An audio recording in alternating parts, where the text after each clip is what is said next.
Hello and welcome, folks, to another edition of RSF Radio. I am your host, Joe Monday. Today is October 11th, episode 60. And you know what that music means. We've got a very special guest with us tonight.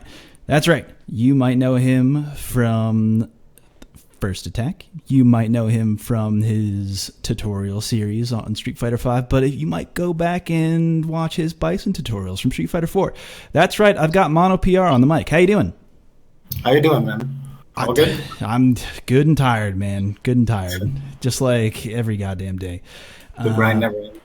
But so if people don't know or haven't been or just only listen to the show, our Street Fighter has sponsored MonoPR to go to Canada Cup. He'll be going to compete, but if you have missed his performances this CPT season, you might have been able to catch that a little bit at Fighting Fest, where you got 4th place. Yeah, 4th. Wanted more. Yeah. Talk to me about the run up to 4th, because actually, no, you know what? It was a really long run. We'll get to that in a minute, because I've overstepped my intro, because I always start off the show whenever I have a guest on. I'm going to reel it back to the start. Because usually when people have guests on their show on most podcasts, they hold off the pitching stuff at the end of whatever they got going on, and people turn off the podcast before they even get to hear about all the cool shit you've got going on. So let me ask you now, where or what should people look forward to with what you're doing or what you're doing in your part of the world? Well, currently in Puerto Rico, it's good that you asked, because actually this week we will be revealing the date for First Attack 2019, which is obviously something that people are looking forward to knowing when it is. Obviously, because it's like the vacation tournament, and the fact that it's beautiful island, you get to go to the beaches and stuff. So all the internationals that come are just hyped about it. So yeah, we'll be announcing that, posting up a video actually for it, so awesome. People can look forward to that. And also here, I'm currently just doing miniature events, because I host many of the esports events in Puerto Rico, right. The major ones. And we have one that's around February. We actually extended it last year up to the end of March because of Hurricane Maria. So, because we still weren't with power, everywhere. But this we're having I host all those events. I'm currently trying to get back on doing the Shadowloo Bootcamp tutorials. Hopefully I'm able to start off with Fang and Bison, hopefully soon, by November, right after Canada Cup. And let's see. I also got the Reddit shirts, and I also received one from Maturino, actually. Yeah. I want to give a shout out to everybody who's been pitching in on the campaign. It's actually funny. I don't know if I told you that was coming. No, actually, no. I saw it this yesterday, actually. Yeah, sorry about that. Yeah, I saw that, and somebody from a friend, I guess somebody else purchased a Fang shirt, and they sent it as a gift. So now I have 2 Fang shirts, a purple one and a blue one. That's awesome. And the red Street Fighter shirt. So yeah, I'm good to go with I got the whole set of fashion for when I go to Canada Cup. Yeah, you've got the swag. You've got it all. Yeah, it was actually funny. The Maturino people are, man, I'm not being paid to say this, but they're incredible. No, they're pretty cool. I got to work with them last year. Oh, word. What was that experience? For First Attack, for some exhibitions that we were trying to set up. Last year. I remember Maturino helped us out a bit, because they always try to help out with events to get them more exposure. And First Attack has always been on the radar, but slowly obviously becoming more international each year. So that kind of helped, because we've also worked with Controller Chaos, Gaming Generations, other types of entities that are mostly seeing in international events, not usually Latin America. Mm-hmm. So that was cool. No, that is awesome. They're on my short list of esports companies who work with the FGC and listen to what the FGC has to say, and also provides them great support with any event that they run, in my experience. Mm-hmm. And Yeah, that's true. that's actually awesome to hear, like from a total outside perspective, or not outside, but a completely different perspective of, yeah, they helped us out with our event and it was awesome. So that's, I don't know, that's cool. Guys, anyone listening, check out Matcherino. They do good stuff. Get some beard oil. It was very good. I'm really thankful for them and for everybody that pitched in and supported the Reddit, plus the Teespring campaigns and Matcherino. I saw Combo Queens also donated like a huge amount, and Uyu, so that was pretty cool. Yeah, Team UIU too. Like I don't know if I want to get into specifically how esports teams are run. Perhaps we will later on in the show because of the news about Echo Fox. But I dig the direction that Team UIU has done, and just a little bit of maybe a teaser on this. I think that they actually do see good returns from the people that they slap their name on, in terms of like clickbacks or like people looking at the products that they are putting on their website from like investors who invest in UIU. Like they're definitely not in the black. I don't think they're in the black. I don't think any esports company is, or like sponsorship team is. It's kind of a weird umbrella term, but I think they're doing a good job, at least, of like showing returns to their investors. But that's a whole other conversation, because you've got other stuff. Tell me about the scene in Puerto Rico. Well, the scene in particular is pretty active. Like they don't get to travel as much because of the fact that Latin America in general doesn't have like renowned sponsorship teams. So like I travel mostly out of my own pocket or campaigns like, which are as gracious as Reddit right now, that are able to help me go. But other players that are really good here, like one of them actually went to me to Evo, which was Olivo. He's an Ibuki player from Puerto Rico. Like he's pretty much or probably the second best player here. Like I usually win most of the tournaments here. So if you ask like Puerto Rico, like I hope Capcom never asks for feedback, because they will all say that Fang is too cheap. That's the unfortunate part of being the biggest shark in the pool. They think that Fang needs nerfs, and I'm like, guys, please don't go to Twitter. This is not gonna help. So, but or just like, please, you guys are really downplaying how good I am, which doesn't come across very well when you're talking to a room full of people. But the matchup with Ibuki it's not that bad for Fang, because I've actually had really good results with Ibuki players. Like I've managed to play casuals with Sian and Fujimura, and it hasn't been like, I remember I played a casual set with Sian. It was like 5-4 Sian, and then I played with Fujimura. It was 3-2 Fujimura. Like it wasn't like a complete. Like I played NL, and that was a 5-0. Like that Kami Fang is another different dimension world. But back to the Puerto Rico scene. Well, there's also a Rashid player that's pretty high up. But I know that next year they're traveling more because of a lot of the things is that when it's usually like the inspiration that a few of us that managed to leave give them, because there are other players also for Dragon Ball and other games like Marvel, and they get to travel. Like more people here are like, damn man, I think like I can do good, because if these guys do good, and I kind of go toe to toe with them. So, and I'm actually like, I used to do events back then. I don't get to do it as much because like real life stuff, but besides running events, but I used to run like pro fund events to actually like make a pot to like send players to other events. I used to do that like 5 years ago or 4 years ago. And we would do tournaments for each category, and each category at the end, it was like a mini circuit. And at the end, it would be by points, and the highest points would get to go to an event. So I managed to send, I remember like 4 players to CEO in 2012 or something like that, 2013. Oh, that's sick. Yeah, but was it basically raising money through like entry fees? Through events. The events we were raising money to help out. But each category had its own prize pool, its own fund. Right. So the community itself was it didn't feel like all the communities were pitching in for one game for one player. It was each community would pitch in, and if they did not reach the goal, like I would try to put the rest from my part to help them out. Like by that time, I remember Soul Calibur 4, I think, was out. Mm-hmm. So remember like Soul Calibur 4 didn't reach the full goal, so I pitched in the what was left. Yeah. So like 4 players managed to go that year. So that was pretty cool. Like, and there's a really good scene, and I'm glad that a lot of them seeing me travel or doing well in the CPT or at events has giving them a bit more confidence to actually go. Or when people come to First Attack and they do really well, because obviously a lot of internationals come to First Attack. Right. Like VR is a very strong scene, so they get to play with them.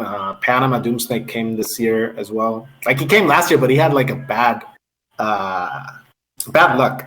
Because his flight got delayed and he left Saturday morning, and he tried to make it in time, but he got too late for pools, so he got the DQ. But he arrived to the event, but he arrived too late. I was like, damn, man, that sucks. That's unfortunate. This time he got in like on Thursday. He's like, no, I'm not making the same mistake twice. Well, it can't work out all the time. That's probably going to be me going to Canada Cup. I'm probably going to miss my pools. Mostly because I'm leaving on Friday night after work, driving up. So I'm probably going to miss most of Friday. But no matter. I'll see you guys there on Saturday. It'll be a good time. Tell me about... So you were telling me about another sponsorship opportunity you had through the Fong Discord. That was last year. When Hurricane Maria hit Puerto Rico. Mm-hmm. It was... First Attack was September 1 and 2. Oh, no, 2 and 3, I think. The week after, that same week after First Attack ended, Hurricane Irma came to Puerto Rico. But it just passed by. Right. Then 2 weeks next, come back, and we get Hurricane Maria, and that was the week of SoCal Regionals. So, and I already had my flight and everything to go to SCR. But when the hurricane came, since it devastated, like everybody saw about this, and the hurricane devastated most of the island, like by far a lot. Right. So only like 10 commercial flights were leaving per day. So my flight got canceled. So I didn't get to go. At least they refunded the money and stuff, but I wasn't able to travel, and I was high up in the CPT by that time. I had like 400 something points, I remember. And I was qualifying for... I needed a few more points for Capcom Cup, but For regionals, I was pretty okay. But the Fang Discord wanted to pitch in to actually help me out to get more points, to have a Fang at Capcom Cup, because that was like the dream, obviously. It could have happened, yeah. Yeah, and they pitched in with a campaign where they did like a design for a Fang shirt. And within the proceeds that they did there was a Teespring campaign, and I was able to go to Canada Cup thanks to that. So I'm really grateful for the Fang Discord for actually like supporting not just me, but other players as well, because they did the same for Dust Games, which is the Japanese Fang. Mm-hmm. They've done it for other players as well. So they always try to do stuff to help out for players to attend to the events or get points actually, or have representation in CPT. So that year I was able to go to Canada Cup because of them. So I'm really thankful for that.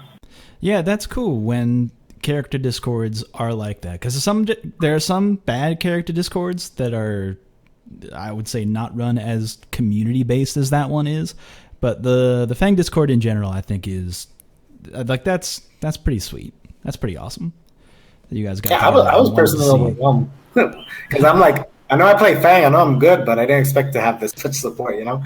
And same thing with the Reddit. Like when I saw all the feedback, like people voting for Marine, me, and Cool Kid, I was like, wow, I can't believe we have like all that many votes. I can't believe I have that many votes, you know, because like it's still like overwhelming when you see like the playing or the work that you put into a character and to traveling and doing good at events actually pays off, to the fact that you have people that follow or that feel inspired by you sticking to your character, like the character loyalist, I guess.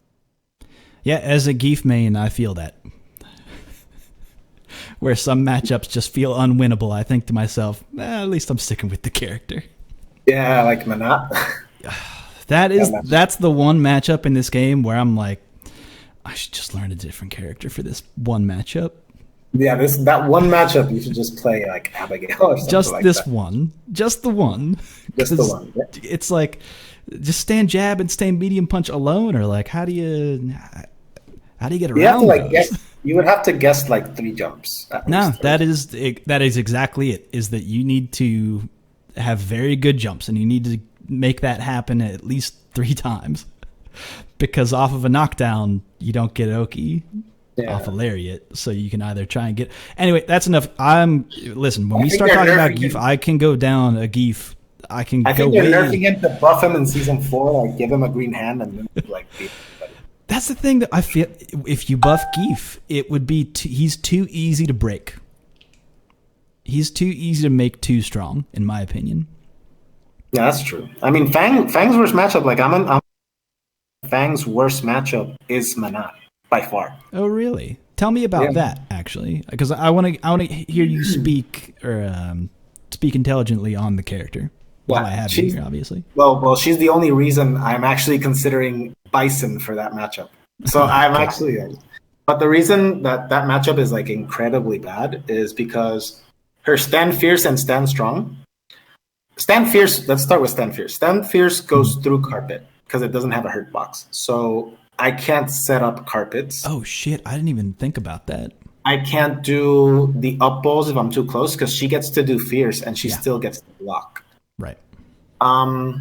She can throw the orb. She can blow it up. There are things that Fang can do. Like if she throws the orb, Fang can actually get in because he can command dash through and start pressure. But a smart, intelligent Manat in the matchup. I'm not just saying that it's not that a smart thing to do because throwing the orb is a good mix-up, but you don't really need to use it versus Fang. You just need to play with your normals. That's it. Because you get all the grave damage because he has to keep blocking the Fierce. Mm-hmm. He can't do a carpet. He can't do up balls. He can't jump because his jump's so floaty that even if she whiffs Stand Fierce, she still has time to do Crouch Fierce as an anti-air. So you can't react to her Fierce with a jump. You actually have to legit guess. Yes. In order to get the punish. And aside from that, she's a 3-framer. So you can't do Roundhouse because she'll stop the pressure with Stand Short. She'll get the trade, then she'll do Jab, then Strong, then Fierce. You're back to neutral, and you're like... So that matchup, like I've even been like trying both V triggers to try to find the solution, but it's still hard. Like I use V trigger 2 now. Again, I went to V trigger 1. I went back to V trigger 2 because I'm like, you know what? I just need something that lets me go crazy on her because like the mix ups on V trigger 2 are hard to block versus Fang. So it's like if I touch her and I get the knockdown, I might be able to take the win. You know, but it has to be like that, you know? Yeah, because her defense after being knocked down isn't fantastic. It's not the best. Exactly. And her V reversal, you can punish it every time. The only good thing that you can do, but you need her, is that if she does the Fierce and it whiffs, you can do EX Sotoya, which is the sleeves. The sleeves. You can do that as a whiff punish, and then you get the knockdown, and then you go forward. But... Even so, it's really hard because the matchup in itself, like I played Justin like a 1st to 10, and I'm pretty sure it went like either 10-0 or 10-1, pretty much. Rough. And it's because he's a super normal heavies Manat. He doesn't have to do like I have to put so much work, and she only really needs to use like 3 normals. That's it. Like strong, fierce, roundhouse. Yeah, I mean it's a really hard matchup. Like any Fang player will tell you that it's like the worst match. It used to be Cammy, Guile, but even Cammy got leveled down a bit because of the fact that they nerfed dive kicks on block. And since Fang got buffed on damage, plus V trigger 2, it kind of pans out, you know? And versus Guile is still like a hard matchup, but Fang can actually like contest in the zoning part. Like you can actually like work around the booms. You just have to be like aware of the speeds, because if he does light boom, then you do up balls to land in the middle, like you do medium up balls to keep them in the center so that he can't jump over the boom, so that way you get to block or slide under the boom and he can't punish it. If he does fierce boom, then you get to do light carpet or command dash immediately, but you can't command dash on the light one because he's already recovered, so he'll get the punish. So you have to know which boom you have to do what. You know? Speaking of the Guile matchup, can we talk about your match against Kaba? Or maybe even the lead up to that matchup? Because if people missed it and they didn't see it, but Fighting Fest DR happened and you placed fourth. It was a hell of a performance, I'll say. I will give you so much of a story with that event because please do. I'm waiting in bated breath here. You must tell the story then. I was legit not going to fighting fit up until Friday. Friday, I remember I was congratulating the organizer and stuff. I was like, I hope you guys have a good event because I wasn't going. And after that, like a few of the players found out because I guess he told them, Mono's not going or whatever. And then like they were like, dude, and even the organizer said like, if you manage to come, you don't have to worry about where you have to stay. Like we'll cover you with that. I'm like, okay, that's cool. Thanks. I really appreciate stuff. But they were like, but they were insisting, man, you have to come. You've come to every event in the DR. Like you have to come. Right. It won't be the same if you're not here. I'm like, damn, man, you guys are really hitting me where it hurts. So like in the end, they convinced me. And I bought a flight at 4 p.m. Friday to go to the event Saturday morning. So because Puerto Rico to DR, the flight is like 30 minutes. Like it's a really short flight. It's the shortest flight I can ever have to go to a ranking. Wow. Okay. So I left 6 a.m. I arrived at 7, more or less. I arrived to the venue. I waited. I picked casuals. Since I decided to go the last day, I had not registered. So I had to do emergency registration. But okay. There was also a death pool. You didn't go to pools. You had to play a death pool to get in pools. So I had to play a death pool of about 40 to 50 people. The death pool there was 40 to 50 people? Yeah. Whoa. Was it some people who were because sometimes the trick is to want to get into the death pool. I know. The thing is that only one makes it out. Right. From the death pool. So, but the thing is that since a lot of people wanted to like not be in that this is kind of like a double-edged sword. It is. Death pool can be good or bad because death pool, like some people try to avoid it because of the fear of the death pool, and then the death pool isn't as stacked as you would think, which has happened at events before. And so the death pool had players, but not like the really known one, but it had good players that I knew from DR. So I had some that were like, okay, I need to watch out for these guys. So I played around 6 matches, probably, or more, or 7, just to get out of the death pool.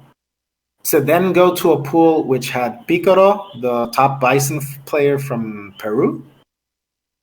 It had Giroy, which was one of the like top 5 players from DR. It had Big One, which was he's a ultimate grandmaster Bison. Online he's really good too. And after that, I would have to play like Hochi. God. So I made it out of the death pool, and instantly I went to the pool, and I had my first match. Like I had to play grand final because the death pool has grand finals and everything. Like it has a bracket because it's a bracket on its own. Wow, I didn't know they did it that way. That's crazy. Yeah, because since only one makes it out, you have to literally go to the finals. Like, I was in winter finals. I played versus an Akuma. I sent him to losers. Then a Kami player got to grand finals, and because I saw him play, and I was like, "Oh shit, he's." And then he, for some reason, he didn't feel confident with Kami, and he picked Cody, and I was like, "Oh my god, I am such in luck." And like I beat him 2-0, but 3-0. No, it was 2-0 because the finals was still best of 3. They didn't make it 3 out of 5. Huh. But if I lost, I had to play again because it does have a reset, but I won. So then after that, I played another player. Then I played Giroy, which was the Rashid player. I beat him 2-0. Then I played Big One, which is with Bison. So that's pretty much the top Bison player in right now. I beat him 2-1. How do you feel about the Fang Bison matchup? Because you know Bison pretty well. Bison, I feel like Bison had an advantage season 2 when they gave him the 3-frame. Right now, even though he has the 3-frame, since Fang got buffed to a certain extent, and so to that point, it's kind of even because now like some of the pressure strings from Fang, it's really the matchup just depends who gets started first. Which V trigger do you take into that matchup? I take V trigger 2 because like I always feel like to be honest, I use V trigger 2 in practically every matchup except Geef and Guile. Huh. Those are like the only 2 matchups I don't use V trigger 2. Yeah, that's fair. Because you would really only want to use V trigger 2 just, I don't know. Or V-Trigger 1, I'm sorry, V-Trigger 1. Yeah, because V-Trigger 1 versus Geef is like, I only want to, since Geef can't get over B skill and median up balls, you just use that. So once the V-Trigger 1 gives you the V skill projectile, it makes it even harder for Geef. And you build it up really fast, so you just waste it really fast and use it again. Because you can't use V-Trigger 2 on Geef because it's a V-Trigger you use for mix-ups. But the mix-ups don't work on Geef because it goes through carpet and it goes through up balls. So I really can't do a mix-up on Geef. So I'm like, why would I use V-Trigger 2? Right. So that's why I use V-Trigger 1. And V-Trigger 1, I picked on Guile versus Kaba, but it was because I was talking to Dominion the night before. Because I was thinking of playing Bison, actually. And I was talking to Picaro because Picaro was going to help me out in the matchup. Yeah, so I saw you tweeting about that, asking for help. And I was like... Yeah, on both matchups because I wasn't sure which one I was going to pick. Right. So, but after... Okay, I played Giroy. I played... Big one. Then I played Picaro. That match was really close. Mm-hmm. That the last round was a time over with Pixels, and I just had a slight higher life lead.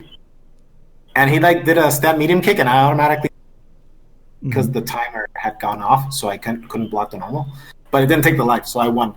And I still remember that when that happened, he was like, "No!" I heard him say no. I was like, "Damn!" I know. The feeling was too. And there was one round that literally he had all the advantage, and I brought it back because of V-Trigger 2. V-Trigger 2 saved me really good. It has some tricky mix-ups. I'll it has really good 50-50s. And the thing is that the things that people don't take to account is it's not even about the mix-ups because people are like, oh, but what if you block him? It's just he gets damage that he doesn't have because he can do. First of all, if he catches you crouching with a crouching short. He literally has nothing. He has crouching short, crouch jab, that's it. Or crouch short, stand jab, crouch short. Right. When he's not in V-Trigger, because if you do up balls, it's not going to hit you if you're crouch. Yeah. But when you're in V-Trigger 2, the up balls the hitbox is incredibly big. So if you catch them crouching, it combos. The up balls are going to hit. And you're plus. If you hit the normal balls, you're +3. If you do EX, you get a knockdown and you get a 50-50. Or a coverall, because Fang has a lot of setups when you can set up the coward crouch or the crouching medium kick, and since they both have too many active frames, they cover both wake ups. Right. That's awesome. So that's, and people always try to walk back versus Fang because they're like, Fang has no damage except when V-Trigger 2 is active. So people stop walking back versus Fang because of that. Because you give them a mix up if you take them. Because you take crouch short, crouch jab, EX up balls into mix up. If you get the mix up, you're stunned. So I like the fact that he has some setups that it's Laura kind of stuff that it's I get the robbery, you know? Yeah, he does have that comeback potential. Yeah. But I remember when I won to Picaro, I had to play Hochi, and the match versus Hochi was really damn close. I really wanted to win because I know that if I had won, I would have had to play Mena in winners. But honestly, I'm not sure how that would have panned out because in the tournament and losers, I didn't go as well. But then after that, I had to play one more match. When I lost to Hochi, it was Maximov from Mexico, which is a Rashid player. Mm-hmm. I beat him, and then the next day it was Kaba. And I remember I was like, damn it, it's Guile. Not a lot of people were hopeful because it's Fang versus Guile. That matchup is really bad. Right. It's not worse than Menat, but it's literally pretty much second or third worst matchup. I would say that it's Menat, Kami, Guile. Those are the three worst matchups for Fang. Hmm. And I remember that I was talking to Dominion, and Dominion was like, you should pick V-Trigger 1. I'm like, V-Trigger 1? Because I remember when Arcade Edition came out, and they mentioned V-Trigger 1 being a projectile to V-Skill, I was like, yeah, I think this could work with Guile, actually. So I used it at EVO Japan versus Guile. But then I stopped using it because I started to find all the mix-ups with V-Trigger 2. Right. And I was like, V-Trigger 2 looks like it's better just overall. Generally the better V-Trigger. Because of the damage, because the carpets are 2 hits, so you can actually use it versus the B-Skill booms. Mm-hmm. But the thing is that since it takes too long to build versus Guile, and the fact that you want to kind of land a hit, you want to do a hit into V-Trigger. Right. And Guile is pretty much not going to give you that chance. So that's when I started talking to him, you know what? But I was going to pick Bison also. So I was like, you know what, fuck it. I've been doing this well with Fang. I'm just gonna go with Fang, and I'm just gonna play V Trigger 1 because I know I'm pretty confident in my spacing and my zoning with Fang. So, and I know that when I've played Kaba before, it's always gone more or less. Because I remember, and first attack, there's one thing I do, and it's that the winner of first attack, I play a set with them since I can't play because it's my event. Right. Because CPT rules don't let you play if you organize it. Which makes sense. Yeah. Exactly. So last year I played Kaba and it went 3-2 last pixel last round. And this year we played and it went 2-0, but it was a first to 2. But both matches went 2-1 pretty close, you know? So yeah, I know that. I watched that set and it was a close set. Like if you just look at the final score, it doesn't look like it was very close, but if you watch that match, it's kind of a nail biter. Yeah, because it was 2-1 each match, you know? Right. So and you're fucking working your ass off that entire set. Yeah, it's just that's the thing. Fang has to. And the thing is that makes the matchup viable is the fact that you can contest zoning versus Guile, and you can also poison because like he can't really get around V skill if it's not by jumping, you know? Right. So you can actually get him poisoned and still zone around because you still have the mobility of the command dashes. So it gets to a point where the amount of grave damage he's going to take plus the poison you might take if you play it right, you should be with a life lead if you're just zoning, you know? Right. So it gets to a point where Gal actually comes to you. And that's when you have to take advantage because that's when you put your anti-airs to put them on point. You try to get the damage. He's a 4-framer, so once the pressure starts from Fang, he actually has to take it because he's a 4-framer. Mm-hmm. So that's something that you have to like. That's why I was doing Stan Raha. Yeah, because he can't do much. But like, when think twice about doing anything after blocking. Exactly, because a lot of Fang stuff is like +1, +3. Like crouch medium kick is +3. That's ridiculous. Yeah. So. Yeah, the matchup, I do like. See, that's the crazy thing is that I like Fang's pressure. I like his buttons when he's right next to you. When he's not right next to you, I don't love his buttons. I don't love them anymore. Yeah, the thing is that since it's also 2 hits, it's really easy to do V reversal on Fang. That's the problem. Yeah, that's true. That's true. So you always get a guaranteed V reversal versus Fang because all of his normals are 2 hits except for crouching medium punch. Like you could avoid it by canceling one of the 2-hit normals into a command dash, but that would be a hell of a read. Yeah. So it's a risk. But the matchup versus Kaba, like I'll tell you, like I was nervous, but as soon as I got the first match and then I got the second one, I was like, okay, you got this. Then he automatically like turned it over, and won the next 2 like right. I was like, Mono, this can't.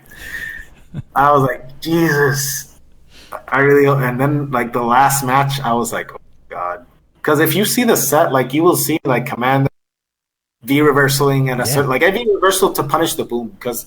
One thing you can do on Guile is that when he does sonic boom, he'll automatically, as soon as you block, he'll do the other one. Right. So you can V reversal that one, and since he's going to do the next one, you get a punish.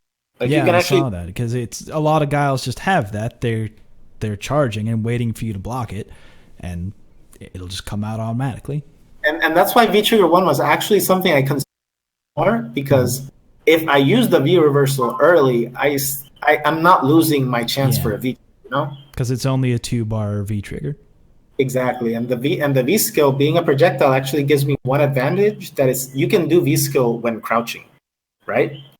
So I can do V skill on a boom and be charging up balls, and as soon as he does, and if he does another boom right away after the V skill, he's gonna get hit and punished by a heavy up ball, and I get a command dash into a confirm. Yeah, from basically full screen. Exactly, which I did get like 2 to 3 times. Yeah, I noticed that. That was awesome. But that's the thing. Like the V skill helps you actually make because people even forget at some point you're gonna see in the set that he actually walked into a V skill, and it's because people still forget that the V skill is a projectile because a lot of Fangs are not using V Trigger 1 as much. Yeah. Most of them are using V Trigger 2. So once they use 1, it's like you forget. Like I've actually gotten clean jump-ins because the people are like, let me walk forward to get the anti-air. And then they get hit by the V-skill and then I get jump fierce and I was like, wow. They're like, I'll just take the poison, clearly. But yeah, it ain't like you think it is, champ. What I don't like about the V-Trigger 1, which I think they should fix for Season 4, hopefully, is that the projectile, it takes too much out of the V-Trigger. Like, if you really try to, like, use it smart, you only get 2. Because the only way you can do 3 V-skill projectiles is if you do, like, one after the other. And you get 3. Yeah, but if you do one, down, if you do one and you start walking a bit and stuff, and then you do the second one, it's done. Which is exactly what happens anyway. Like, yeah, but they actually sped up the timer in Arcade Edition, so now V-Trigger 1 lasts even less. That kind of sucks. But I know why they did that, because Fang players were complaining that it took too long, which was true. You would use V-Trigger 1, and the timer would run out so slow that you wouldn't even get to have a bar for a V reversal, because the V skill didn't build up that much V trigger back then. So in Arcade Edition, they buffed the V trigger. So if you do like 6 V skills, I think it's like 6 to 8. Now you get V trigger 1 with around 6 V skills or 8 of them, which was impossible back then. You needed like 12. So, but the timer is faster. So now, like it's easier to get 2 V trigger 1 per round because of the V skill buff. But the projectile, the way it's working, like I feel like they should add for at least 2 more uses, or maybe 1 more to actually guarantee the 3. And there was one thing I heard rumored that in the trials, it said that the V skill had 2 speeds. Yeah, like it was like it was a mistake. Apparently, like what I remember somebody in the fan Twitter said that the V skill had a notation in the trials that it said that you could do a slow version by doing, I think it was like holding the V skill or doing down V skill. I don't remember how it was, or doing heavy, or I think it was the 2 heavy. But there was just something that alluded to exactly. It just made it sound that there was going to be 2 V skill speeds, which I would have found incredibly good, because if they would have made, because the V skill is really fast. But if they make a slow V skill as well, that would have been like extremely good, because then you can just walk behind it, you know? I think that sucks about his current V-Trigger 1 V skill. It goes so fast. Yeah. In comparison to what the speed that it typically goes. What I didn't like also is that when it hits you in the air, that was like the first thing I was trying out. When it hits you in the air, it doesn't juggle, it resets. Loses all juggle points. That sucks too. Yeah. But you can juggle into it. Like if you catch a person with EX up balls or an up ball in anti-air, or so, you can actually do V skill and it's gonna hit them out. So you can actually set up a mix up. Like if you do EX up balls and they decided to skill, command dash behind and mix up right after the reset. Right. So, but that's like situational things, you know. That's why V Trigger 2 is way more. You get way more like actually practical opportunities for mix-ups instead of having to rely on, well, if this hits in the air, then I can command dash behind it. It becomes a whole thing. Yeah, but the damage isn't that much, so it's like really not. The thing is that the factor that you don't get to in V-Trigger charge, plus just by being close to them, they get poisoned. In matchups like Guile, that kind of works, because Guile's a person that tries to chip you down, and when you activate V-Trigger 1, it's like, can do this, you know? Right. Where anytime he's spending close to you and making you block booms, it's like, well, you're doing damage to yourself a little bit. Yeah, you're taking gray health, but you'll take that. Exactly. I guess then. So then, what happened after you beat Kaba? It was a good win. Yeah. After that, I had to play Dalsim, Luiman. Yeah. I played him at the online CPT. I remember the ranking online, and I beat him 3-2. It was really close. But I did remember a few things from the set. You know what?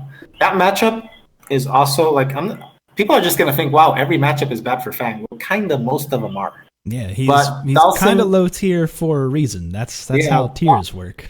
Exactly. Dalsim is relatively bad for him too. Right. Because of the fact that Dalsim can just wait him out, you know? Like you can do poison, but he can float. Like he has ways to work around the poison, you know? Yeah, he can avoid it for the most part. And you can't commit to zoning, because he can, if the Dalsim is just waiting to react, he can just wait till you do a carpet and just tiger knee teleport for a punish, or he can wait till you do up balls and do the same thing, tiger knee teleport into a punish.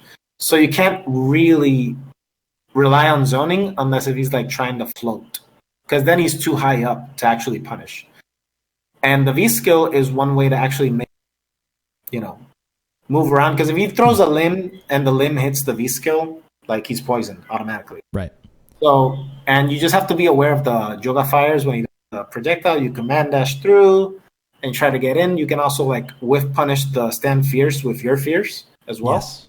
Or you can just randomly fierce into command dash, and if he does any normal, you get a crush counter. There was one round where I actually did it at the start. I did fierce, and he did, I think, was stand medium kick, and I got the crush counters and dashed into his face. Yeah, that is one thing about Fang's stand fierce. It does have a pretty good hitbox. It comes out, and it moves forward. Yeah, it comes out like pretty fast, where it's like it's right there. Unfortunately, it has like some pretty good recovery, but at the same time, you can do things like you just said, where if you can just catch that limb, get that crush counter into the command, you're already buffering the command dash, or at least I should think you are. Yeah, because if it doesn't hit, it's not going to come out. Right. But even though it's still 7 frame, it's really fast. Versus 4 frame characters, that move is so good to throw it out.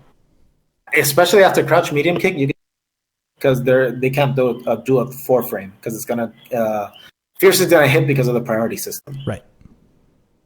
So that matchup, like I won all the match, but there was one I got the V trigger 2 robbery because I did the 50. The thing is that Fang has one particular setup that it's really hard to block.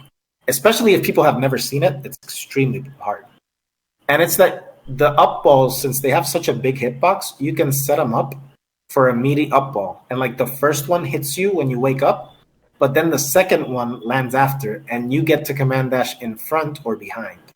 So it becomes a 50-50. Right. And if you get hit by the second up ball, it's fierce.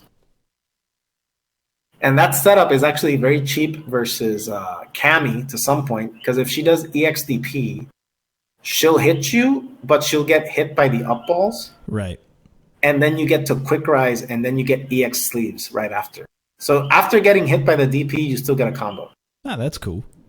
Yeah. It doesn't matter if you trade, because you still win out in that trade, because you when I have from the EXDP. Yeah. When I have low life, I'll go for it. When I know the EXDP, I'll actually do the setup on purpose, because like they must be like, wow, this guy's so dumb. He's gonna get hit by the DP, and then it's like automatic. They get hit, and then I get the KO because of the sleeves. Right. Because in a heads up situation like that, you might not be thinking straight. You might see the setup and go, well, you're not doing the math in your head of, well, what if this trades? No one's doing that quick math. Exactly, because if it trades, because obviously it trades in my same with. There's a setup I did for Akuma, where you do like, and it works on Cammy too. You do like light sleeves in the corner, then you do EX carpet right after. So the thing is that since they see an EX, they see you flash, they're like, oh, he committed. So then they'll do the DP, but the pushback on the EX cloud puts you away from the DP, so it doesn't hit. But then you get a crush counter, they fall into the carpet, and you get like a mad damaging. You get to stun Akuma. Yeah, you get that juggle combo afterwards, right? Yeah, I mean, no, it's not even juggle. It's in the ground. Like, you wait till he lands it, fierce, crush counter, dash, fierce. He hits the carpet. You get roundhouse. Then crouch strong into sleeves, and he's stunned. Nice. So it's setups, and like, if Akuma has V-Trigger on deck, he's going to do it. Because they all do EXDP into V-Trigger. Right. So that's true. You're not wrong. Yeah, it's like the panic button, you know? The other setup that I like seeing from Fangs that I just, like, no one ever blocks it, is just a raw knockdown off of, and this is without V-Trigger, is just the EX carpet, the EX Ryubenda. You do a dash forward, jump forward, roundhouse, but everyone back rises. That setup is so cheap. It looks like the way that Fang's hurtbox, like the way his jump arc is, it looks like he's going to land behind you, but then that stand hard kick hits in front, and you have the advantage. Yeah, exactly. The thing is that setup is, if you quick rise, it's a cross up. If Right. you back roll, he lands in front every single time. I don't So think I've seen anyone block it ever. if they back roll, they're not going to block it unless if they already know it. Like Right. you have to know the setup, because if you've never seen the setup, you're going to get hit. Mm-hmm. And the thing is that he has two setups that do the same setup, that do the same visual reference. Like he has one where he command dashes behind you. Like you see him behind you during the command. I've seen this one where it But when you do the back roll, he's visually looks like he's right behind you. You can see it, he's behind you. But when you recover, he's not behind you anymore. There's also another layer to that, and it's because like there are certain setups where if you do command dash, he will cross you up. But if you cancel the command dash into coward crouch, he stays in front because the coward crouch delays the last frames of the dash. Right. Oh shit! I didn't even think about that. So like That's some really setups, tricky. like if you just do raw command dash, he'll cross you up. But if you cancel into coward crouch, he lands in front. Huh. Well, that's So, really yeah. tricky, and that sounds like an awesome mix-up. It is. So you lost that matchup. I won versus the Sim. Oh, okay. Then I had to play Mana, and that's where I lost. That's where you lost. Yeah. The thing is that's what I'm saying. Like Mana, I even told him when the match ended. I particularly don't think Birdie wins the matchup Huh. because my win ratio versus Birdie's has actually been better. The thing is that I've beaten other birdies except Mana. That's the thing. Like at Evo, I beat Trashbox 2-0, I think it was, Huh. or 2-0 or 2-1. I'm not sure. I beat him at Evo to make it into top 30, top 38, I think, or something. Mm-hmm. Because then I lost to Justin. No, that was for top 33, right? I lost to Justin right after that, and then I got 33rd. So I see. I would have gotten top 32 if I beat Justin. But Justin picked Manat, Right. obviously. We've already talked about that matchup. I lost the match, but then I switched. I counterpicked to Bison, and it went better. And I was like, wow, if I would have picked Bison from the beginning, who Could have knows? gone different. Yeah, because like another way. Because the second match we played, I got a round off Justin with Bison, Mm-hmm. and I was like, man, if I'd played this at the beginning, if I practiced it more with Bison, maybe I would have. Because like I'm literally practicing Bison mostly because of that matchup. And you could have been in the groove. It could have just been a little different. You could have had it like it could have changed the entire speed of the matchup. You know? Yeah, but since I was already so warmed up with Fang, it was like, I haven't played Bison the whole tournament. Yeah, I get Maybe I it. should. You get too confident with that. So you should always try not to be afraid to switch if you Right. know it's better for you. But the birdie matchup, though, you think Fang wins it? I would actually think it would go the other way. Even though birdie, I think, would be a little bit weak to Fang's particular brand of pressure, not having a 3-frame, just in general, his light normal is pretty slow. Plus, you have 2 hit normals, which actually Blow up the reversal. They mitigate the armor. He doesn't have throw invincibility anymore. Throw him on the up. And I actually think Fang's back throw is still pretty strong because you get a follow-up. You get a follow-up, but you don't get a strong follow-up. The follow-up after back throw is like tap forward, meaty crouch short into crouch strong. Mm-hmm. Because he used to have a throw loop after back throw. And I still regret the day that I made the video about it because I still feel like if I had not posted that video. See, but even though I actually almost think that very close to actual throw loops might be more dangerous than actual throw loops in this game. Well, I mean, Fang still has his throw loop in the corner. Like Right. it got nerfed a little. They nerfed it 2 frames. But you can still throw loop in the corner with forward throw in the corner. But the nerf that they gave it 2 frames less, as soon as that came out and I read 2 frames, I was like, I get meaty crouching short. Because I remembered that if you did Fierce right after the throw, the Fierce is 7 frames. The Fierce would hit on the last frame. Like Right. it would hit me every single time. So as soon as they said -2, I'm like, wait, so it's 5. So crouch short is 5, so that's a perfect meaty. And like literally, you just do forward throw. You mash crouching short and and on media it's +3 on block, which isn't bad. No, I mean, and on hit it's +6. On hit you get the crouch strong. All right. Well, that was your run through Fighting Fest, and people can watch those on the Capcom Fighters YouTube channel if they so wish. Or was it posted there? Yeah, no. It was since it's a ranking, it wasn't on Capcom Fighters. Yeah, it wasn't actually. No, it's the somewhere YouTube channel else. Is called Gen Online. Yeah, I can write it. We'll share it. We'll share it in the show notes. Don't worry about it. But okay. I'll track it down later. But you're right. It wasn't on Capcom Fighters because it was a ranking event. But speaking of ranking events, you were telling me this earlier before we started recording, and it was something I hadn't thought about. Maybe because I'm ignorant. But with South America, that whole region, the way that the CPT is cut up is making things a little bit funky for that region. Do you want to elaborate on that? Yeah, the thing is that with the current CPT structure right now, let's start off with the fact that LatAm doesn't have Premier. With that, that's one thing that like LatAm has been asking for at least 2 years. Hopefully next year, either they give them Premier or more love with point system. I'm not sure what's going to happen next year, but I really hope that. Out of curiosity, who do you think would get the Premier event? I mean, you can say your event. No, the thing is that in LatAm, that's the thing. You can say LatAm, First Attack. Okay, First Attack is in the run-ins from what I've like.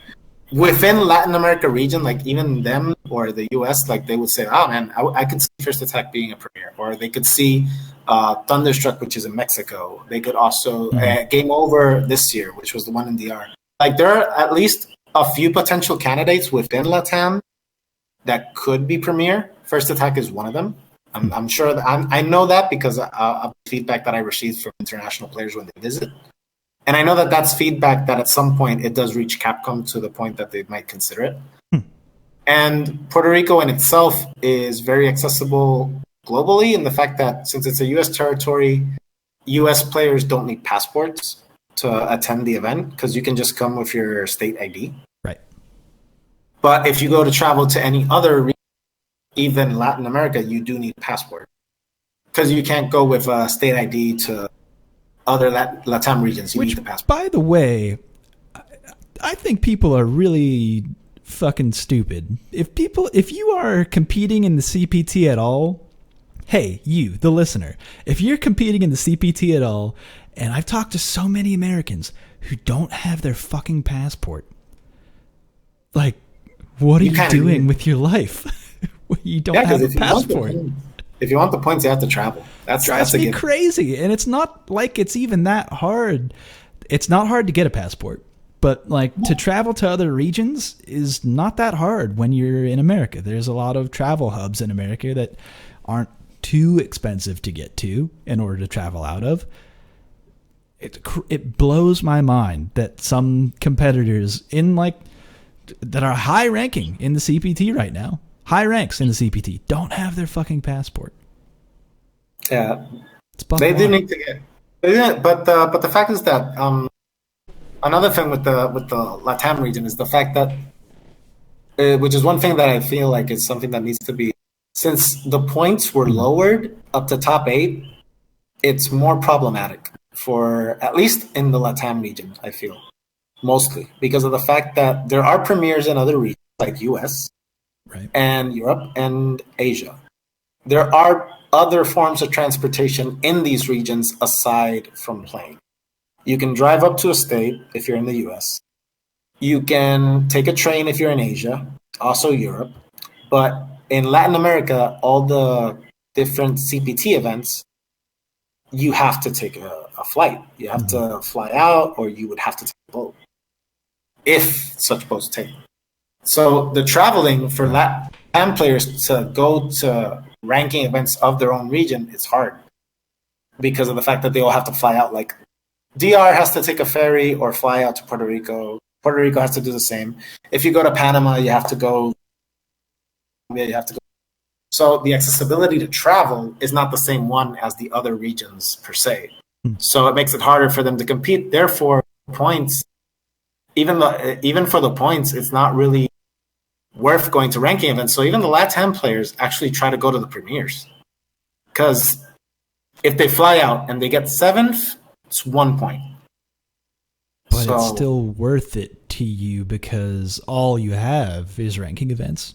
All we do, we'll still go because we still go to the ranking events. But right now, let's say an example. You do have, if you look at the current leaderboard. That's what I'm saying.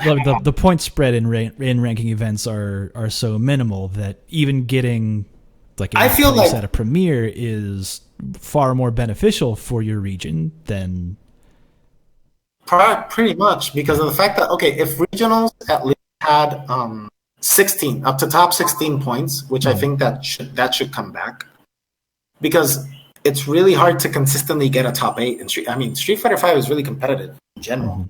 So, and you see this with players like top players that they don't make top 8 or top 32 or top 16 at certain majors. That's because the level is so high. Yeah. So there's a lot of very strong players out there who are also just not sponsored. Also. But then you get to the point where how much access do you, for LatAm players, how much access do you have to travel? Right. So right now, if you look at the current leaderboards right now, you have 3 people tied with 150 points, right? So for regional finals, which you take 7 players, there's one more ranking event this weekend. But let's just say that because of this, let's say that the last spot, you have 3 people or 4 people. Or there's a tie at some point. How do you work out? This is a thing that you could possibly avoid if you had top 6 points up to top 16. Because I can, an example, Maximov has 100, he's from Mexico, right? He has 100. But he got 9th at Dominican Republic. But there's no points for 9th. So that extra point, if let's say they had given him for getting 9th. Right, even if it was 1 point. That would have been a difference enough to actually put him, take him out of the tie. It would change the ranking. It would put him up in the ranking, would change that seed. If that was an example, if you had points at the top 16, because these players are trying to travel, right. But it's really hard to get a consistent top 8. Because even to the ranking events in LatAm, you do get international players attending because the ranking points, if you're a North America player and you get points in LatAm, you do not qualify for regionals, but the points do count for global. So there's still points that you need for Capcom Cup. So you could be a North America player, win 5 ranking, and you could be in the shoe-in for Capcom Cup, but you can't go to regionals of LatAm because you're not from the region. Right. So, but that also screws up a lot of the points distribution for people who live in that region. Yeah, because right now, top 2 in Thunderstruck was US. It was JB and Punk. So those are 150 and 70 points that you're not getting. Those are big swings that didn't go to anyone in the region, so the regional ranking didn't change all that much.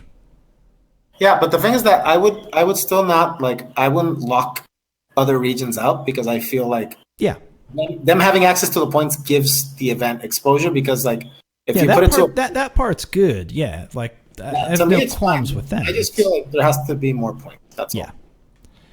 Even if it was just a little bit of points, spread the points out a little more. Just to avoid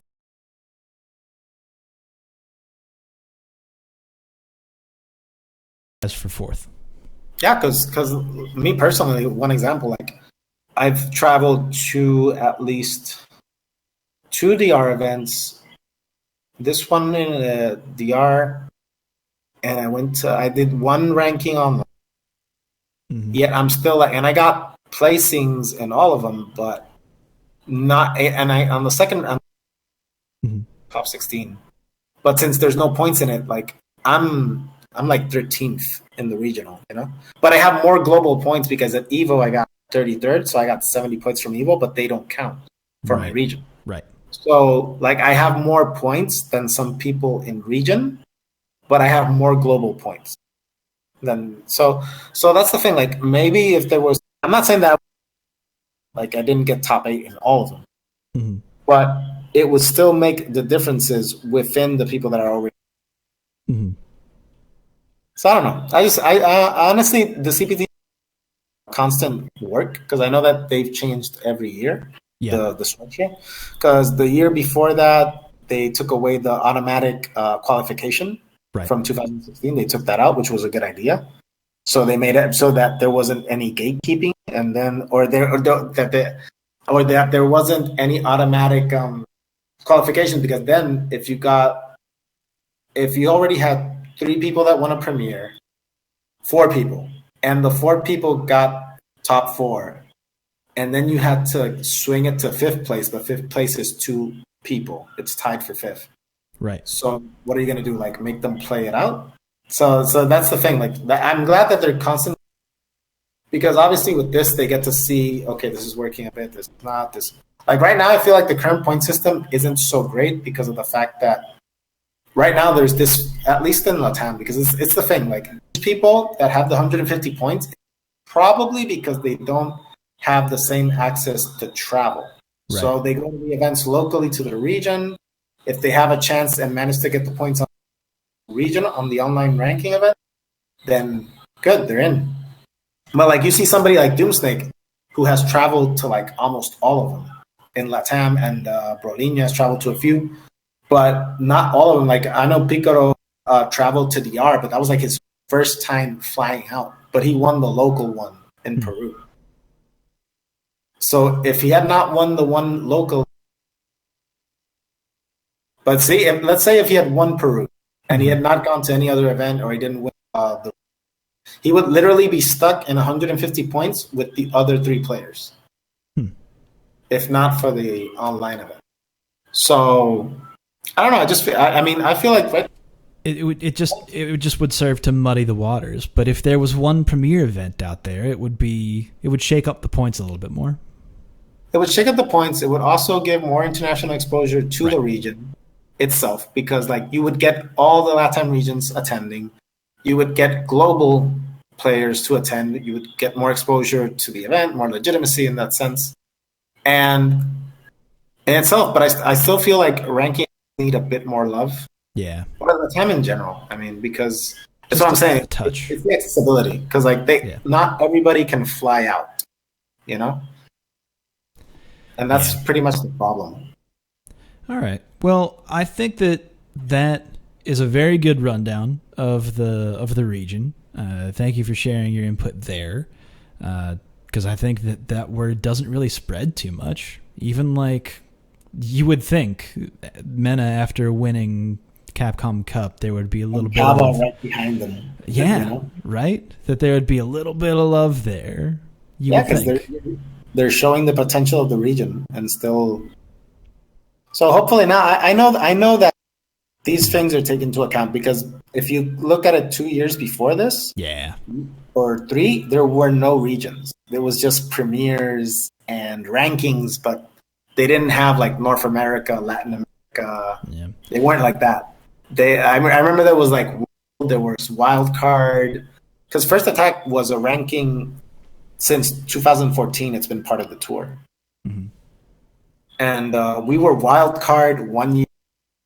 America, then Latin America became a region in the CPT, and then we got put in Latin America. But First Attack was actually once North America ranking event. Yeah. So, which that is not exactly a fair region to group it with, in my opinion. It all depends, for all the reasons that you've already talked about, which is traveling and accessibility to events. Yeah, some people actually put it in North America because since it is a U.S. territory, it was accessible to North America in the sense that they didn't need like passports. They did need to fly out, right? But yeah, and this whole conversation that we're having is also seeded in the like the global conversation of, is there too many events going on from week to week to where people who are just viewers are like strung out on, there's big event every week and it's really hard to follow everything. The storylines get really muddied sometimes. Like, that is a whole other conversation that I think can be assuaged by better coverage of the CPT, even though there's the, well, I guess it's not Wake Up Wednesdays anymore. I guess they're just doing Capcom Connect now, which covers that, which is good. I think they've been doing a very good job with Capcom Connect. Specifically, I like it when they cover all the events of the week, and then I actually really enjoy how they're giving people credit, like artists and cosplayers, when they do that segment in the middle, who's like, here's just the people who like Street Fighter and are within the FGC but aren't like competing. Like, some of them compete, but like specifically isn't competitive entertainment of Street Fighter. Here's like this little bit of people who are giving to the community. And I actually think that's really cool that they're doing that. Just share a little bit of love for the FGC as a whole. But yeah, back to the point though, that I guess they're doing a little bit of coverage of the ranking events, but still the whole thing, the whole like grand picture of it, it's kind of at a scale that is really hard to track with. But I know how it sounds, but I do, in some point, I do kind of understand it, because it's 4 regions. Yeah. And they have to make a schedule for a year, and they're like, it's 4 regions. Each region has 12 rankings, plus the premieres. Yeah. Which are not included in those 12 per region. So there's 12 months in a year, and there are 4 regions with 12 events per year. Like, exactly. So it's really hard for you to make them not have a conflict. The only thing that you can actually guarantee is that there won't be 2 events at the same region. Yes. On the same weekend, because that can't happen. Yeah. But let's, for example, like this weekend, Argentina has one, and I think it's ECT, and it's SEAM in Singapore. Yeah. So we have those 3. Yeah. First Attack weekend, it was First Attack, China Premiere, Summer Jam, and I think, and Ultimate Fighting Arena. Yes. So all 4 regions had an event that weekend. So, and like, as someone who's trying to like think about that and cover all of those events, it's just, at some point, it's like, well, like what was more at stake here? Whose points mattered at each event? How'd things shake out? Did the ranking seeds change at all? It's really hard to keep track of. And even like the CPT website doesn't necessarily do a great job of explaining all that per se. But again, that's a whole other conversation, and we're already an hour into the show. So we'll move on to topic, because I do want to hear your opinions on some other things involving, if you're okay with that, unless there's anything else you would like to speak of in the LatAm region. Well, with regards to LatAm, like I know what LatAm's gotten the exposure it needs this year, especially, for instance, MENA won last year, and I know that LatAm has like stepped it up in its own way. It's on the events, and I know that the Capcom's testing out the point system. I do feel like it needs to go back to top 16 point distribution. Mm-hmm. So it makes it more viable, and you kind of, like I just mentioned, like you have like 3 players with 150 points that might be able to be avoided if you have a 16 score. Mm-hmm. But yeah, I'm pretty sure that, I mean, CPT has gone on for 5 years actually. 14, 15, 16, 17, 18, yeah. 5 years. About years. time that region got theirs. Yeah, well, actually, CPT has been 2013. It was Street Fighter 4. No, yes, I'm not sure. The first year it was. But right. Was there? But CPT, was it 2013 or was it? I thought it was 2000. My gut tells me 2014, but I might be wrong on that. Yeah, I think it's 2014 as well. But yeah, I mean, I feel LatAm has gotten recently, because LatAm has been, I think it was the newest region. It was the last region to be added to the CPT. So obviously it kind of made sense a bit since it's the one that's getting developed. But if you compare LatAM circuit last year to this year, the event stepped it up way too much. I'm pretty sure that they've made a good impression on Capcom, me included, and even the players, to show that there's actually good talent worthy of being covered, giving exposure, or giving an event that actually like caters to the region or to a global scene. Because the fact is, a premiere is not usually based on giving the region more access, but to be global as well.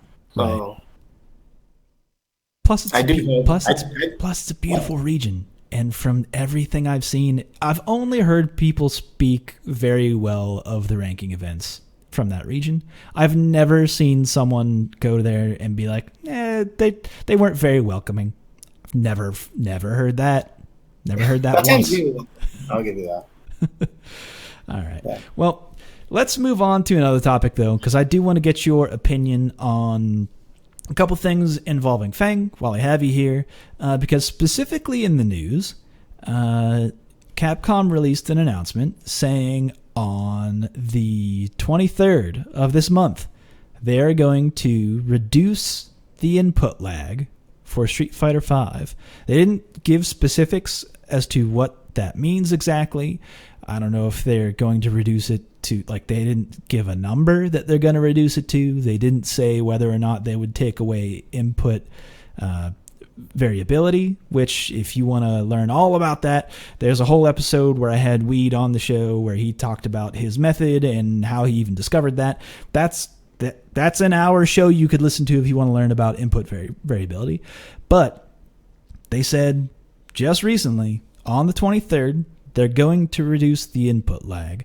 What do you think that means for the game? What do you think that means for Fang in general?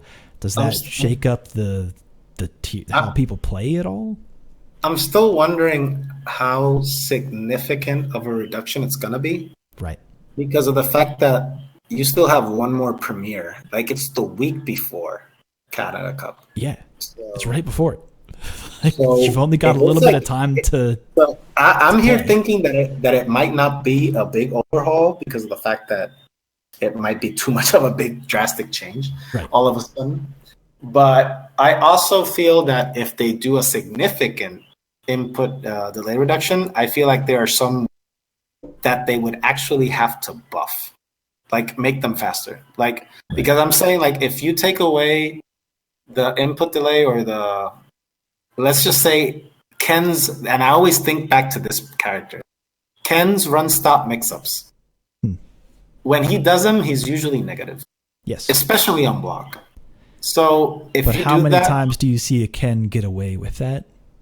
Often, because if you saw the sets with Chris Tatarian at SCR, that's still negative, but people like sometimes take time to react. But if you make the fact that you keep the frames the same, like the negative and all that, but you give more time to be reactable, right? Wouldn't that like lower the effectiveness of the run? I mean, shit, even think about Evo, right? Tokido and Problem X, where Problem X was getting away with dash through into stand roundhouse. You saw, like, you could visually see Tokido reacting to it. He did press a button in those instances. Sometimes it was a little too soon and the jab went the wrong way. Or sometimes it was too late. Sometimes it was too late. But, like, look at that, though. That was Evo. Not to take anything away from Problem X. I'm not saying that's like a shitty way to play at all. No. I mean that's still Bison though. He played incredibly well. Like that whole set, like his forward dashes in that set, like during pressure, were like fucking on point. He you get too down scared. Every back dash, every single one. It was unbelievable. Exactly. You get so scared of down forward that you just let him do the dash. Yeah, it was bananas. Because literally his dash is like 22 frames or 24, I think. It is technically a slow forward dash. Exactly. So it's one of the slowest ones. It's like fourth of the slowest dashes. Because I know Geef is slower. Yeah, it's like 25 25 or 26 frames. Exactly. But down forward fierce from Bison is 18 frames. So it's literally probably 4 frames slower than down forward fierce. Mm-hmm. So, and even so, like, yeah, you might be able to react to more stuff, but that's what I'm saying. There are things that are, I feel like there were things designed on the game contemplating the input delay. So I feel like if you reduce it, you kind of have to go back to certain moves and actually like tweak a bit. Because maybe with this reduction, they might become less viable on the characters. Like, I personally feel like run stop is going to be technically nerfed if you fix the delay but you leave it all the same. Yeah, and I'm right with you. I think that if you decrease the input delay, even let's put it this way: worst case scenario, they lock it at the lowest that it currently is, which is around 5 frames. Mm-hmm. Let's say they lock it at that. That's decent input delay. Even if they did that, I think that's a nerf to get. If they reduce it worse than that, if it's like, or not worse, but if they reduce it even more than that, but make it like 3.5 frames, I think that's a nerf to Ken. I'm right with you. Yeah, because even dolphin dives, Mika's drop kick. Like, yeah. I'm thinking of moves like you can react. Zangief's forward medium kick. You just can't react every single time. Right. But if you actually made it easier, like even the jump, try to like, I know this is because of the input delay. When you're like, but I know I jumped when he did the command grab. I'm like, you probably did jump, but it comes out later in the screen. So maybe he pressed the button before you jumped, but you can't see it. As a Zangief main, I'm so glad they reduced the input lag for walk forward block. Yeah. That alone is like, oh man, I can walk forward block and I could do that better. Because there have been so many times in this game, specifically online, where I'm like, okay, I just want to take that little step and block. I want to take that little bit of ground that I can get. My walk speed is very slow. Please let me walk forward and then block on reaction. And then just walking like directly into a fist or a projectile. That happens. You literally have to walk. You literally have to pretty much guess when you walk. It's predictive. It's usually like walk forward, down, back. Walk forward, down, back. Like you're doing it reactively. You're not actually reacting. Mm-hmm. You're just doing it just to cover all bases. Like just tap forward, then back, just in case. Walk forward again, because you can't really react. Because as soon as you see an EX tackle, EX dash punch, which are both 7 frames, you're gonna get. If you tapped forward even just a little, like I sometimes literally, me as a fan player and Bison, EX Sleeves comes out in 14 frames. I sometimes wait to see if they walk forward, and then I throw it. I've walked into so many EX Sleeves. Exactly, and Bison EX kick is 12 frames. It's 2 frames faster. And it's the same thing. Like you see them walk forward, and you're like, okay, let me throw. Because since they're walking, they might not react. So that's why I usually, when I'm playing characters that have those types of EX forward moving specials, I'll like tap forward then back just in case. Like I'll be like slowly. It's a range check, and if you can get someone thinking, oh, at this range, I'm not entirely safe to enter this space anymore. I'm somewhat in danger by entering this space because my opponent has proven to me that if I try and take that. If I try and touch a toe into the water, they're going to react to that and keep me out with EX Sleeves, EX Scissor Kick. I've seen it's happened to me numerous times as Zangief. Max range, EX Sleeves, I can't punish that on block. No, I mean, nobody can. It's -3. I'll walk into that shit for free all day. Nobody can punish that. Like, literally nobody. Not max range. Not at all. Not even close. It's -3. It has too much. Oh, too much pushback? Yeah. I'm thinking about like DPs. Like I think that the only character that could probably do it would be Mika if she's in the corner. About like DPs. Can you DP it? No. Not too far. I've never gotten DP. Because like even if you do it like I said, since the pushback is too far, if you did EX DP from Ken, you would probably get hit by 1 hit and then block the rest. Yeah, I just haven't put the work in myself to do the punishment. I just know that Asgeef can't punish. No, but the regular ones are like -10, -12. Right. The regular sleeves, all of them. They're all after -10. All right. So, but with that in mind, input delay reduction, do you think it'll shake up the tier list at all? Do you think it's crazy that they're doing the, and also the added fact that they're doing it right before Capcom or Canada Cup? Yeah. A week before premiere? Yeah, I would have at least, that after November 2nd, pretty much, or November 5th. I don't know when it's last booked, but that's when the last regional, right? November 16 actually is the last regional, I think. After that, it would be okay to do it, right? If you're gonna do a significant action, because then you still have like a month for players to get used to it. So if they're doing it this soon, it just makes me think that the reduction isn't significant, maybe. Or maybe maybe they're not. I would think that they're paying attention. So I don't think it's a significant overall. If it is, well, then it's still a good thing. It's still a good thing because you get to react. But I feel characters like Cammy are just gonna be more cheap because right now you can confirm a crouch for Karen and Cammy. Yep. So if you do that, how much easier is it gonna be to confirm crouch forwards with Akuma and other characters that do have it, like Ken? So that's what I'm saying. If it becomes like ridiculously easy because of a significant reduction, doesn't it mean that then maybe you would have to nerf those moves a bit? Or at least change them in some way. Like just touch them up a little bit. And you're right. The last regional final is the Red Bull Conquest, and that's the 17th of November. So it's like halfway through, and then you have a month between Capcom Cup, basically. Exactly. So that would make sense if it were like after that. I'm kind of thinking that there might be tweaks, but I'm not thinking that it's going to be like it probably will be like 5 to 4, like something that's not like extremely significant, but maybe smoother, I guess. Yeah, that, like as I mentioned earlier, I think that like worst case scenario, the reduction is that they lock it at its lowest input delay, which sits around 5 frames of input delay.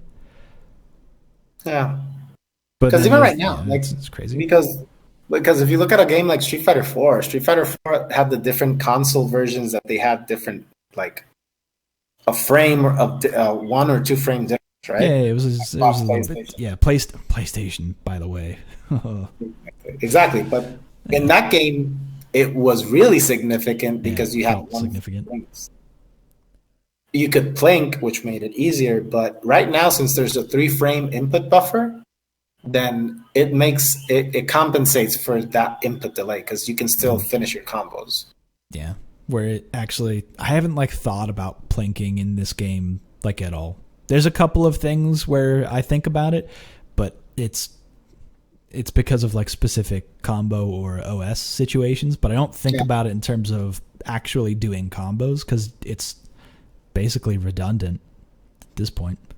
Yeah, you don't need it. I sometimes do it by accident, but do it by habit. Yeah, I do drumming. Like when I do like a super, like I just want to make sure it gets in within the 3-frame input buffers. Yeah. So I'll just tap all 3, like in piano method, like like a plink, because I just want to make sure the super comes out. Yeah, I just double tap everything. That's been my go-to for Street Fighter V inputs is just fucking double tap everything. It's a 3-frame buffer. That's you'll catch it all if you just double tap, which is the same effect of pianoing basically. Exactly. Yeah, so that's significant news, I think. So, but we'll see.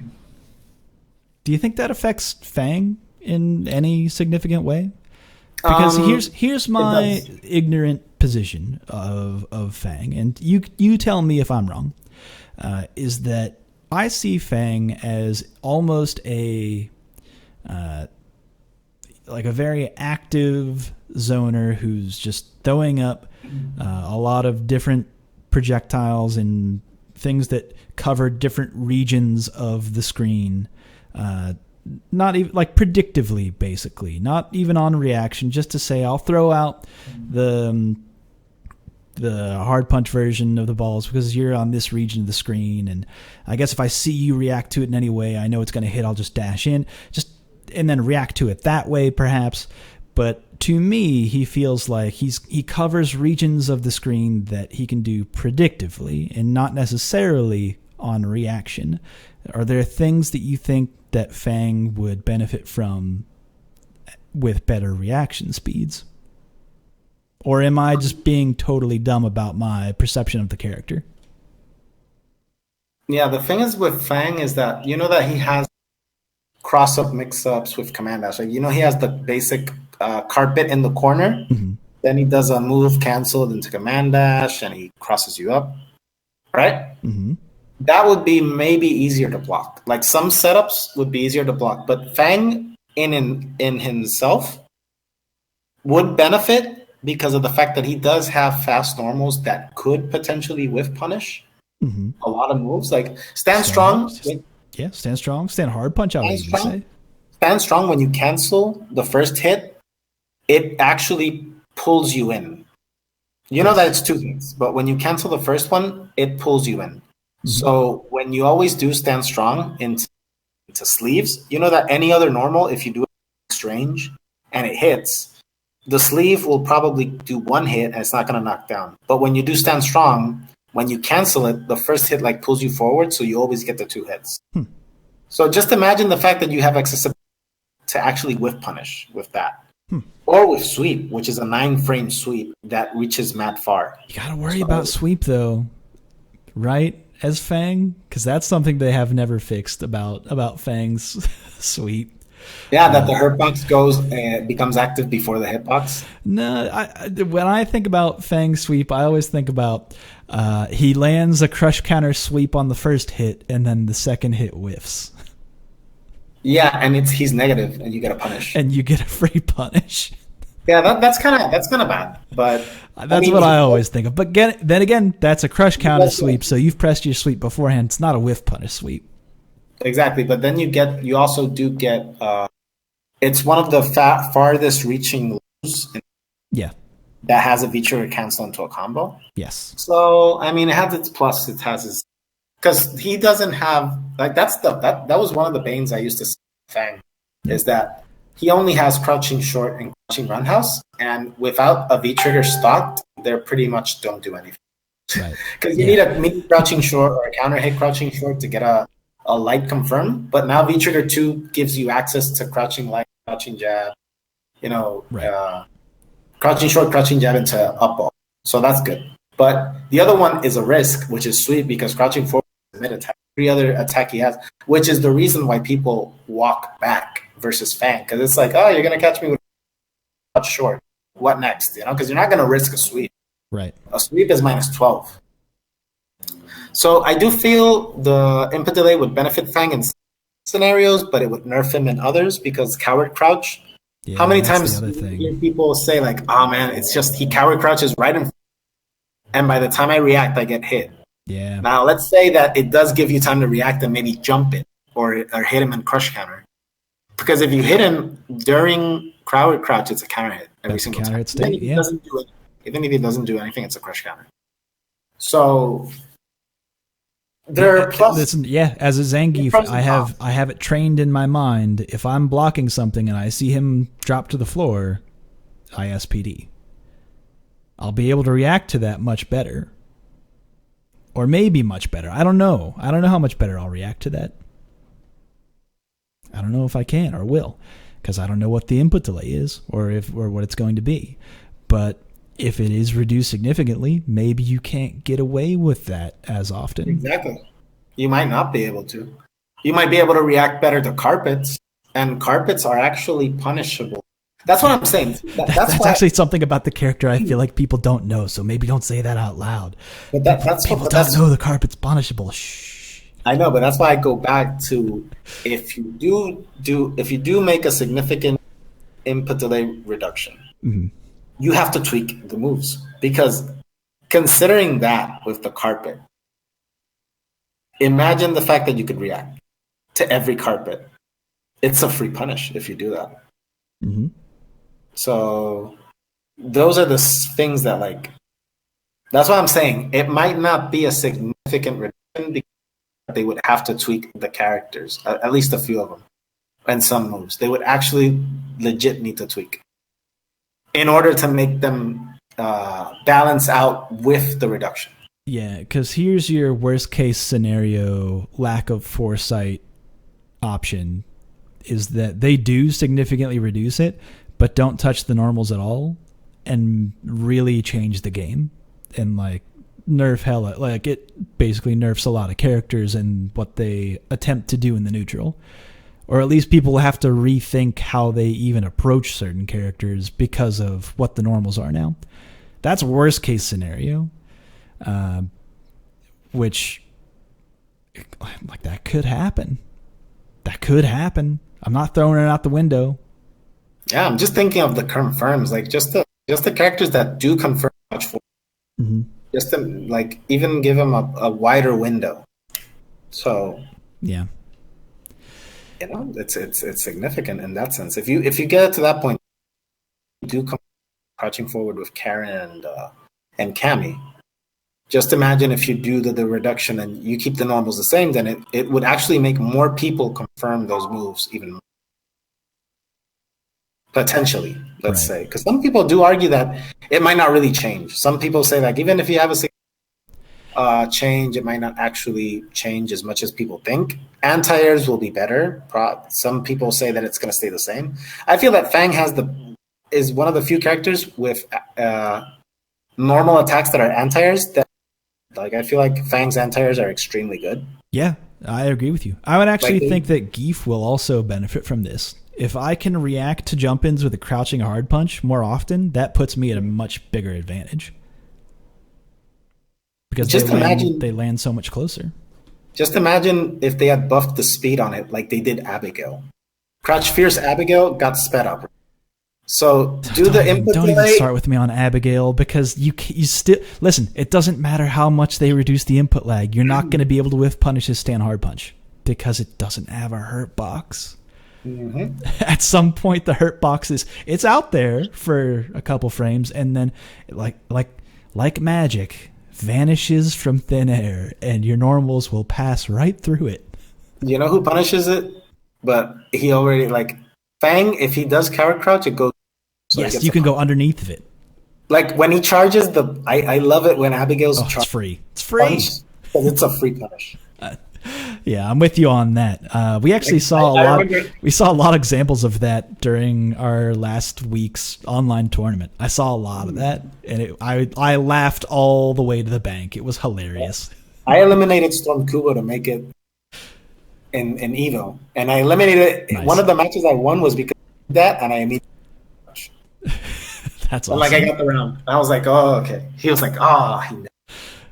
Because then that takes away like a huge option that a lot of Abigails will go with, because it's really hard to whiff punish, and it has armor on startup, has a pretty good hitbox. It's very far reaching, but then Fang can just crouch it, and then you watch him whiff it, and then you break dance all over his ass, and it is so good. I do like that a lot. Okay, so that's input lag. It's a toss-up. We'll see on the 23rd. I don't know. It could be a good situation for the game. It could totally upend the game right before a premiere.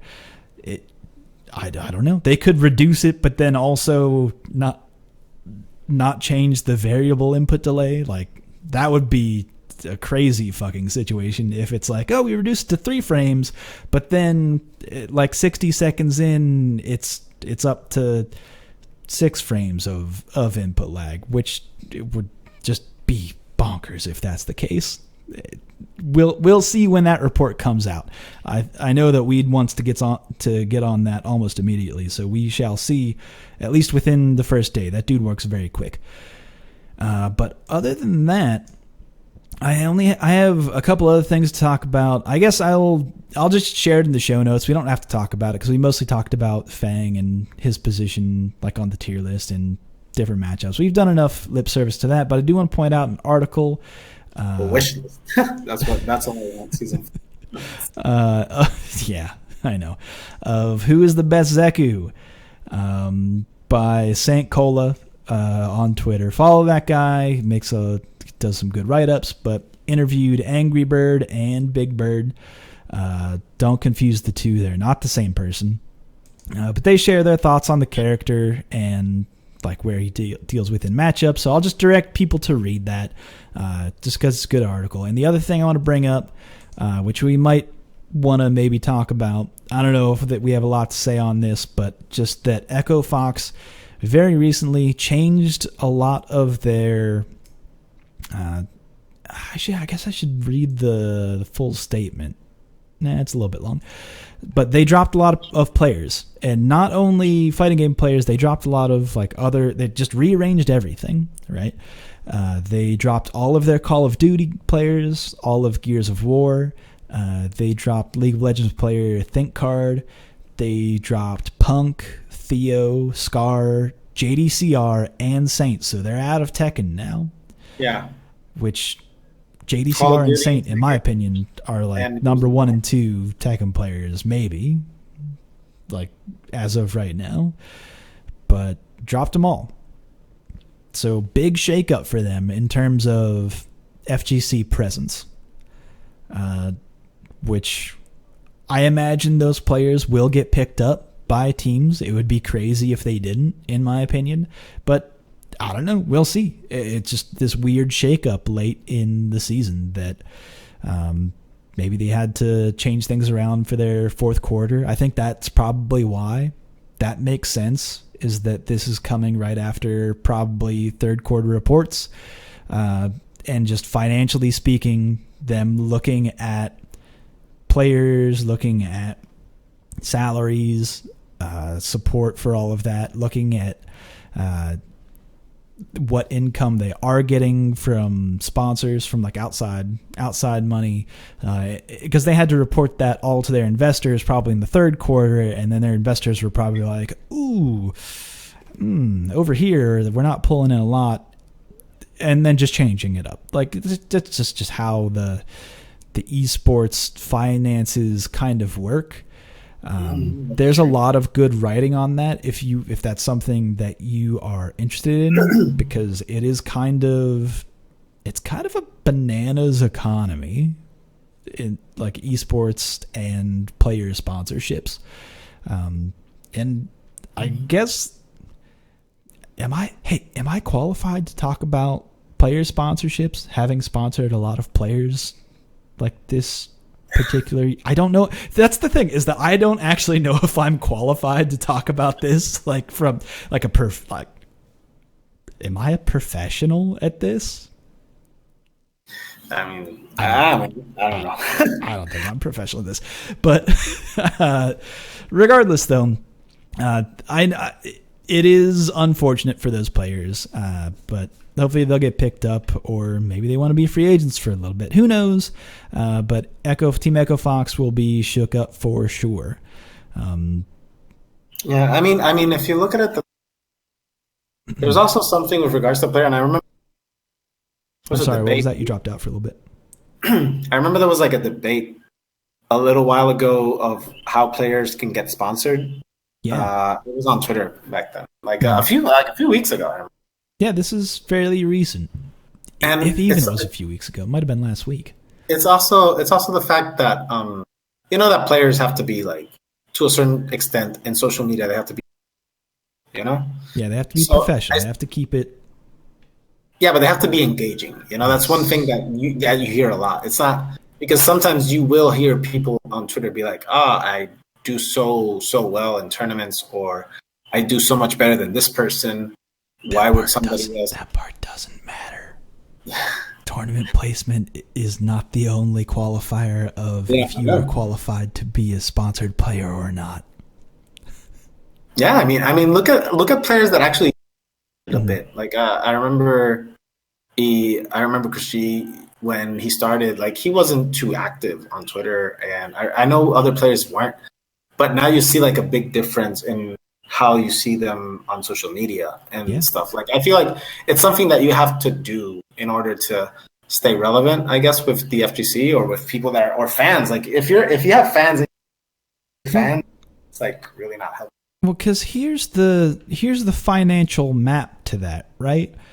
Is that if you are someone who has high engagement, if you have a lot of people showing up to your stream on the weekly, if you have a lot of people watching your matches or searching your matches, that's another thing. If you have a lot of people who react positively to you when you show up on stream, and if you have a presence on Twitter or Instagram at all, specifically on Instagram, that's like a thing that you can do now. Yeah, you see players like Smug's super active in Instagram and all that. Yeah. Like he's a fun guy to follow because he always has like all these like mini adventures. He does clips of his own stream. It's very like that's what I'm saying. That stuff. And you see Chris G, like every time he lands, like when I remember buffed Guile and they buffed the EX flash kick into Boom. He was like the first clip I saw on Twitter, and I was like, I mean, and this is the type of thing like when you post up tech, when you post up anything, right, that gets engagement. But to that point, though, to wrap it back into the finances, is that when you are out there more and you are tied to a sponsor, and then you also have, on your stream also you have that little Kenba logo, or you have that little HyperX logo on your stream, that's people spending time with their eyeballs looking at something that has an investor's name on it, which is what people who control the money like to see. That part makes sense. Yeah, product placement. Yeah.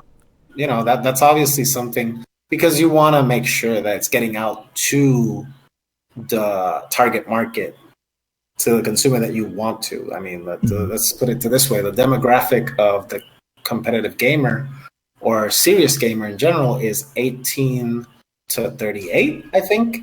Yes. Maybe could be even more, up to 40, probably. I've been, because here's the other thing that I'll talk about, is that when I personally advertise, is that I do it through Facebook, honestly. And when I do that advertising, I set it in between that 14 to 45 age range. That's my that's my personal target market. And if you think about it, target market in gaming is a huge gap, and that's what I'm saying. Yeah, it's a lot of people with a lot of money. But then you think about the people who are investing in these player sponsorships. It actually has to financially, for them, make more sense to sponsor a player than it does to buy a Facebook ad, which is significantly less expensive than that, with potentially like way higher targeted marketing. So it's one of those things that, like, from a marketing perspective, I mean, the key word is actually return on it. Yeah, the ROI is like not fucking there. Like in a lot of instances.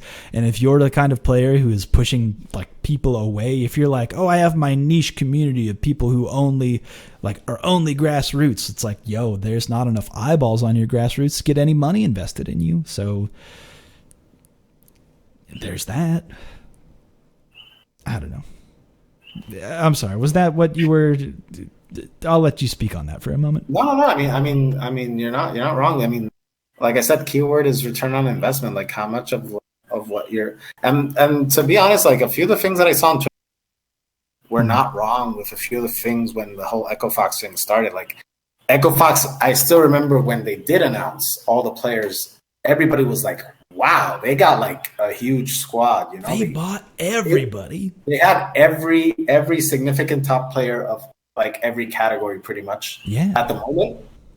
And like, you won't be, you can't like be too surprised at the fact that they might shorten it, because like I feel like in a marketing standpoint, they started off with all the big names, everybody that made a mark, and then right now, like I saw the statement that they posted up, and it, like to a business standpoint, I guess it makes sense because they did like have a huge roster, so it's really hard to like keep up with the management for all of them, probably the costs, categories that might not be as how can I say, flourishing at the moment, I guess. Where categories are, let's say they announce a new MK, for example, like, you know, that or other games that, you know, that regards, let's say you still had like a player sponsored for, let's just say, a game that's not like currently too active, right? Mm-hmm.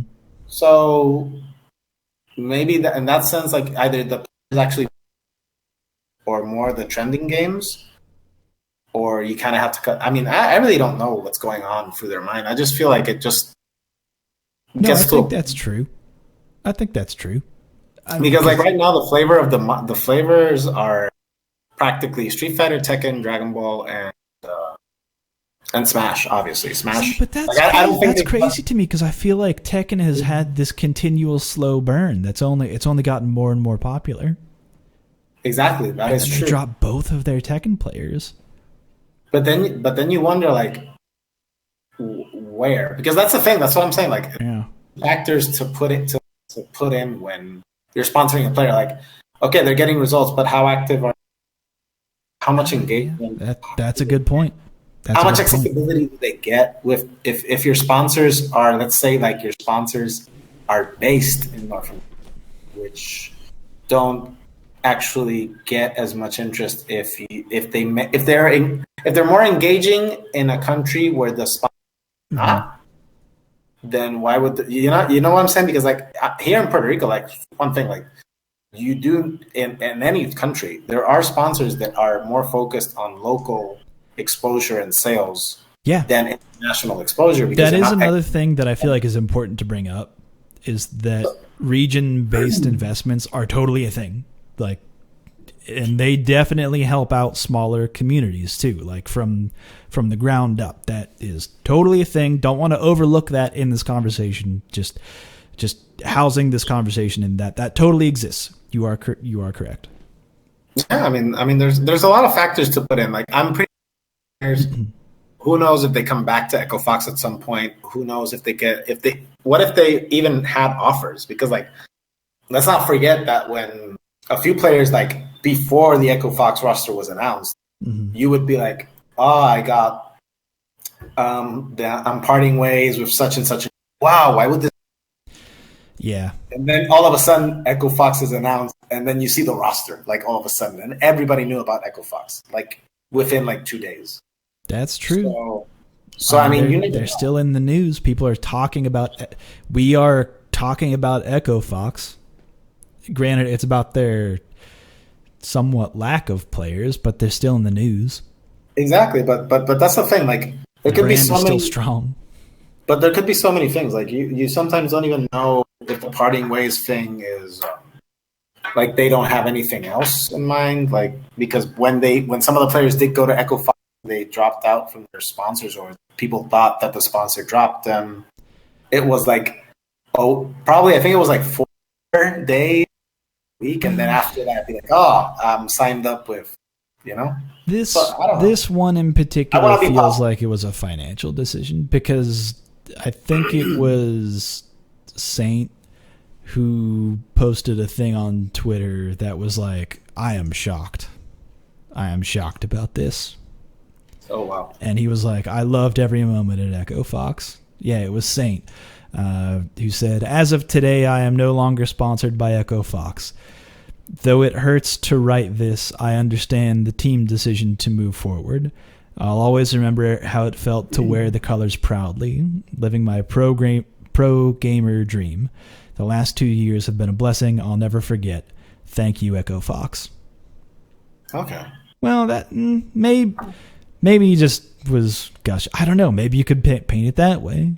Perhaps he is talking to people in the back end. He might have been warned about this. I don't know. I don't know. It's kind of up in the air, and it's finances that we'll never know about, and no one's ever going to surface. So it's all conjecture at this point. So that's not something that anybody knows, like, pretty much anything behind. Like, I wouldn't commentate as much because I really like how it works. Like, I personally have not been players have. It's like being sponsored by Reddit, obviously, this year. But like, let me tell you, we're not making money. No, but I'll say this: we're making just enough money to sponsor you guys.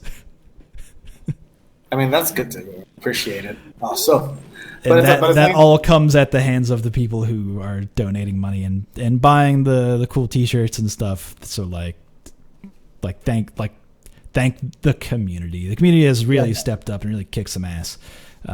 Just this season in general, all the way back from Chris CCH to Evo to this is just, they've really poured out a lot of love onto a lot of players, and this being kind of the last gas at the end of the Pro Tour it's been really cool. We're finishing strong, and I don't know, it's that part. When I think about, there are a lot of things that I can think about to get down on the community about and be there's a lot of things to be sad about in life in general. But when I think about what the strides that this community has made to really help people and really make significant changes or provide things for people, it's just tight. Yeah, it is. I mean, I said it when the campaign was going and people voted, I was like, I can't believe and that's what I love about moves forward to push so that players do get more exposure. You see these campaigns help so much for players to get that much exposure, which who knows eventually might actually, because of this exposure, get a sponsorship because they actually get to travel and get that exposure. So that's the dream. That's the ideal situation. Honestly, right now, from former sponsors that we've had, I think that Neon is in a very good position to be sponsored, to be picked up. I think that Chakotay's in a very good position to be sponsored. They both have very active followings. I think that what they do as players outside of the game and in the game really lend to them to being attractive to... Yeah, it draws attention. Yeah, attractive to teams, yeah. But, all right, so that covers... I think that just about covers that topic, unless there's anything else you would like to speak on. No, I think I'm good. I mean, it's like I said, the whole team sponsorship, it's not even the teams. The esports structure in general is really complicated because it's still a growing niche. I mean, obviously it's way bigger now, but FGC is the smallest group of the esports ecosystem. The esports environment. It was the last one to actually get in. In that sense, because that it was all, shooters, MMOs, and just maybe the last 3 years pretty much is when fighting games actually FGC got a bit more taste of the esports side. Right. So it's all growing. I guess so we're basically all brand new to this, and it's been a learning experience, even though the FGC as an entity has been around for a very long time. Just we're not used to. Yeah, that's pretty much all I have on the topic. All right. Well, then let's get to the exit of the show. By the way, thank you for staying on for so long. This is something that I didn't ask you previously about how much time you've set aside for this. I didn't realize we'd be talking for 2 hours. Usually I shoot for 1, but we got an extra long episode for the listeners this week, which it's all been very good conversation, and I appreciate that. But I have to ask you the 2 questions I ask every person who is their first time on the show. 2 questions. The first question is, what is your favorite normal attack in any fighting game? Okay. To me, the best normal that I would say, favorite attack would be M. Bison CVS2, his paint defense move, but I don't know what it was called. I don't know exactly either, but I know what you're talking about. So explain the reasoning why. the reason why I love it was because of the fact that as soon as, like, first of all, I began my love for Bison because of CVS2. Like, I started, but I got into the scene way too late. Like, when the scene was dying, that's when I got in. So, but I used to love A Groove. And when I saw, like, Boss play for the first time doing the paint the fence combo, I was like, yo, that move with Bison, and just the voice acting, the Psycho Crusher. It's just the Psycho Crusher, the Norio Wakamoto, one of my favorite voice actors, because he's the voice actor for M. Bison. He's also the voice actor for Cell in Dragon Ball. So I was like, exactly. So that's literally, I picked Cell in Dragon Ball because probably wouldn't have picked him other way. That's pretty cool. But exactly, and he's done voices for other characters as well. He's also Johnny from. Oh, I love Johnny too. Man, this makes so much sense. He plays all the coolest ass characters. Which is why I'm like, what a cool fucking job that guy has. He plays the most badass characters. I know. But yeah, but those were literally one of my favorite attacks. I would say Bison Psycho Crusher from CVS2 as well. I mean, it's just Bison in general. Yeah. Vega's pretty cool. Also in that game, I used to love his wind pose when you would see the snake come out from the tattoo. Yeah. Yeah, Vega in that game too, just his normals are so good. Bison and Vega both have some really good, strong normals. Their neutral is pretty fucking good. Yeah, I love that game, man. I really do. Yeah. And, but my favorite game is Third Strike, by far. So, well, then let me just kind of side question. What's your favorite normal attack in Third Strike? Well, my favorite character, which is going to probably contradict. No Bison. Bison's dead. No. That's what I know. But you know that the characters I usually play in other games are not necessarily the highest tier characters. Fair enough. Yet in Third Strike, I use Yun. Urien, Q12. Like I do use the too, but my main character was Yun. And it was because, but then coming back to it, then I was like, I remember I was having this because I used to, like, people were like, I really don't get your playstyle because the characters you choose in different games, like, sometimes make people think that you just like low tiers, but you don't. Because then you look at the other characters and they're actually tops.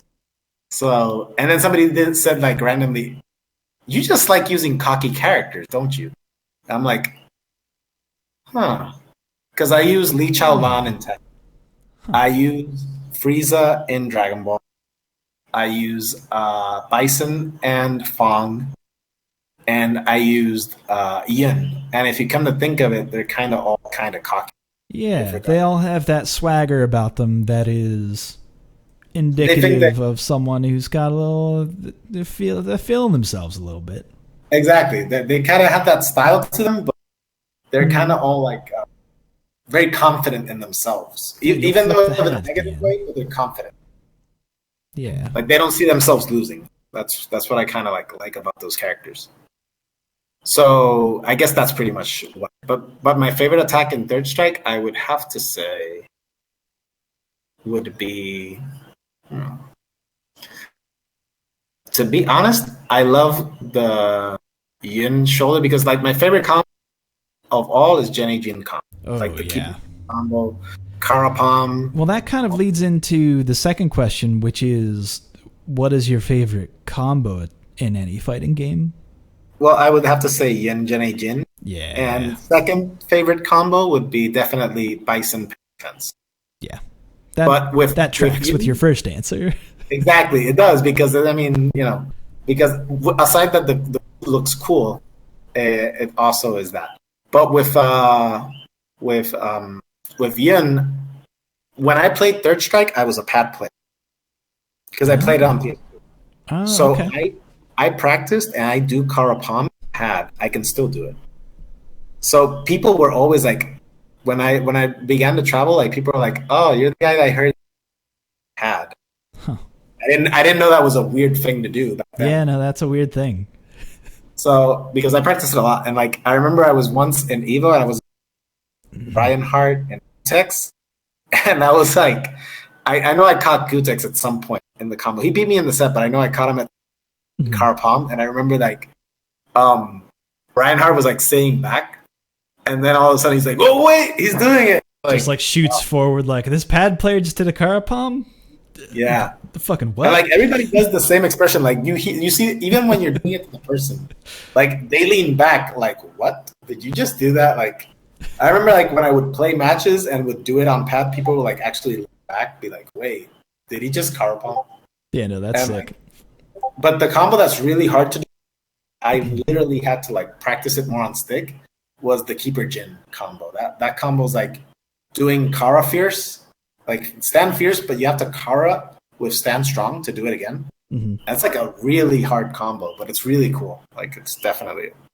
And I always look forward to watching Cooperation Cup in January. That's like the tournament. Oh my God, you and me both, brother. That is my favorite competition to watch. That it re-energizes me. It gets, for whatever reason, that's the because it sets off the year. It's like right at the start of the year. It gets me going. It gets me going. Reminds me of all the love for Third Strike. There's so many players who are just so excited about playing. It's a team tournament. They get like weird team combinations together. It's so good. But have you seen the pre-Cooperation Cup, right? Yeah, where it's like just the Yuns, just the Qs, just the I love that concept in Third Strike, and I wish it would be done in the newer games, but I guess the gameplay is kind of boring in the sense that the playstyles are not boring, but some people like I would still do it, but I still feel like people are like, but the play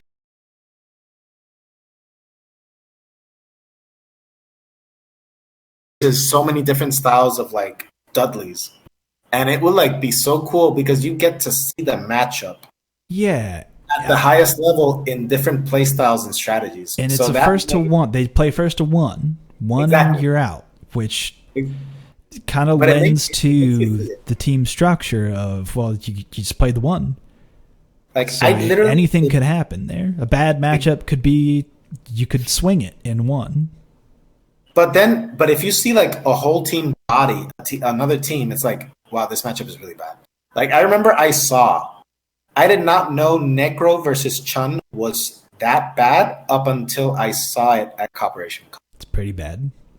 That matchup is extremely bad because of the fact that Stand Strong does not hit Chun-Li when she's crouched. Even if you get the target combo of back short into strong, if you caught her crouching, it whiffs and she gets crouched. Yeah. So you literally can't use your normals. Back fierce stuffs your normals. Even if she parries it, she gets to do back fierce, and it hits the hurt box into super. She can literally block stand fierce, do super, or crouch fierce or crouch roundhouse, and she can just do super after blocking. Like I love that event. Which like, her super leads to good damage and mix-ups. It's a whole thing. You don't want to be hit by it. Well, if she has two full bars, you're dead. Because if she lands the first one, she gets the reset into the 50-50 meaty universal overhead or crouching forward into super. So you're literally if she catches you with that at the beginning of the round near the corner, if you get hit by the reset. That's just if you hit the wrong button and she blocked. On block. Didn't have to parry it. Just blocked it. Not even pressing a button. You just stood up for 1 second. Yeah, that too. Because it's crouch forward confirmed the amount of time for the hit. You can do it. It is doable, especially because they play on cabinets. Like there's very, very low latency. Speaking of the latency talk we had earlier, but also man, you get to see so many different types of matchups. Q versus Makoto, but then it's even cooler when like someone overcomes a bad matchup, and it's like, yo, did you see that shit? Did you see the reverse OCV of that bad matchup? And it's exciting. I think I saw there was a reverse OCV from Pierrot last year. Yeah, he got that with that Remy. Yeah, that was some hot shit. It's just, you know what? The thing is that the game in itself has way too many mechanics that you love. I wish charge partitioning was available in the newest games. Yeah, because that to me it made charge characters just as unpredictable as DP characters. Yeah, that'd be fun. That'd be fun if they added that. There's like, you maintain charge for a little bit, but it's not partitioning. But that's charge buffer. That's a different thing. A lot of people confuse the two. Yeah, because charge partitioning is that you chop the charge in times. Right. But the buffer is like, charge buffer is when you hit dash ultra in Street Fighter 4, or when you do like the stand jab into headbutt.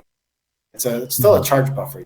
Yeah, you've just maintained charge over a certain amount of time and not split the charge between two different times. It's a different thing. Yeah, like you dash twice. I also kind of fucking miss dash up ultra. Yeah. I do kind of miss that. Like with Vega, Balrog. dash up ultra 1, I like that. That was good. Like with Balrog, you would see people throw a projectile and yeah, like somebody like PR Balrog always dash up ultra. And, oh my god. Yeah, when he did that shit, that was pretty hot. There was we miss a lot of things about older games, but yeah, so that I agree with you. Very good answer on the combo, which led into a whole other conversation, but we have to end the show. Okay. And I will thank you again for your time. It has been a pleasure having you on the show. But before you go, you need to tell people where people can find you on the internet. Oh, of course. Well, if they want to follow Twitter, they can find me on Twitter at MonoPR. You can also follow me on YouTube. Actually, my YouTube... You've got a couple. And I have Gamers Grid TV. Mm-hmm. Camp is actually present. And if I manage to do what I said earlier, which is to start it again with Fang and Bison, you best be sure it's going to be. Mm-hmm. So, which you stated at the top of the show that you'd probably get back to. In November, hopefully. Yes. Right. So yeah, probably mostly Twitter, on Twitch at twitch.tv/mono. I'm sorry, say that again? And Twitch, it's twitch.tv/PR. Okay, /MonoPR. Yeah, every Tuesday I'm doing like online free tournament scene. Awesome. Actually, this Tuesday we added Dominican Panama, so we had some from the as well. You run your tournaments on Tuesday? Online? Yeah, Tuesdays. Yeah, Tuesdays online. That's fucking wild to me, because I always feel like the patches come on Tuesdays. You run a buck wild lifestyle, sir. You are living on the edge. Yeah, I'm risking. Yeah, because one of the tournaments was with the patch of Darkstalkers, I think it was. And people are fuck man, I had to reschedule and ran my tournament on that day, and it was shit got buck wild. Yeah, the internet was like, whoa, hey. The game was like, no sir. We actually rescheduled it and we started like at 10. Yeah, no, we had to push ours back like at least a half an hour. Yeah, man, I remember that day. Oh man, you are living on the edge, running your online tournaments on a Tuesday, sir. But I'm a Bison player, so for me it was. That's pretty. All right, that's a show. Fuck you. Fuck the show. We're done. That's a very good pun to end on. Again, thank you so much for your time coming up on the show and talking about the LatAM region in general, Fang, all that shit. Very good talk. Thank you so much for being on the show, and also fuck you for that pun. That was so good. I hate you for it. Don't give me that much credit, damn. No, because I love the Street Fighter movie. It holds a very special place in my heart. It's so good. But if we're gonna be honest, the best video game adaptation into a movie has been. What was that? If we're gonna talk about this certain part, the best video game adaptation in Hollywood to me has been Mortal Kombat. Oh, definitely. Definitely. Far. I admit that's like qualitatively speaking the best. Yep. The Street Fighter movie it just has a special place in everybody's heart. Qualitatively maybe the worst. Maybe. But it holds a special place in everybody's heart. Yeah. What I loved about that movie is that the actors really resemble the character. Yeah. Like Geef, oh my god. Sagat in that movie, they call him the Iron Fist. Yeah. He's the best cage fighter since the Iron Fist. What happened to the Iron Fist? Yeah, but DJ... He retired and became me. Exactly. The DJ Honda really looks familiar. There's that one line where they say T-Hawk. Where they say, "Oh, this character is T-Hawk, by the way, in case you missed it." Yeah, that's true. That's true. But some characters were good spitting images. Yeah, that's true. It was that whole movie is a story in and of itself. That whole Raul Julia, it being his last movie mostly, and people were like, why would he take such a bad role for his last film? And he was like, because I knew my kids liked Street Fighter, and I could have them around during filming. And he like basically did it for his kids because he knew it was going to be his last movie because he knew he was dying, and it breaks my fucking heart. It's fucking crazy. But even so, he rocked the end. Oh my god, he did so good. It's such a good job. You know he's Puerto Rican, right? Yes. That's also a plus. Okay. No, this. You know what? All of what you're throwing at me is like lining up now. I'm seeing it all. You're seeing the pattern. There's a pattern here. It's all falling into place. It all makes sense. Okay. No wonder Mo uses Bison and Shadowloo and everything's Shadowloo related. Because of Raul Julia, he has the Bison dollars on his account. The Bison. We will kidnap the queen. Fucking that movie. It's not worth the paper it's printed on. Okay. We have to end this show. I have a bad habit of not being able to end this show because of shit like this. So thank you again for showing up on this shit and talking about all those topics for so long, and for extending this show into exactly where it needed to be. Thank you. We will be back next Thursday with another edition of RSF Radio. Again, check the tournaments on Mondays and Fridays. But that's a show, folks. You can find me at Super Joe Monday on Twitter or Reddit as F on Twitter. And that's a show. Until next time, folks, take care. Take care.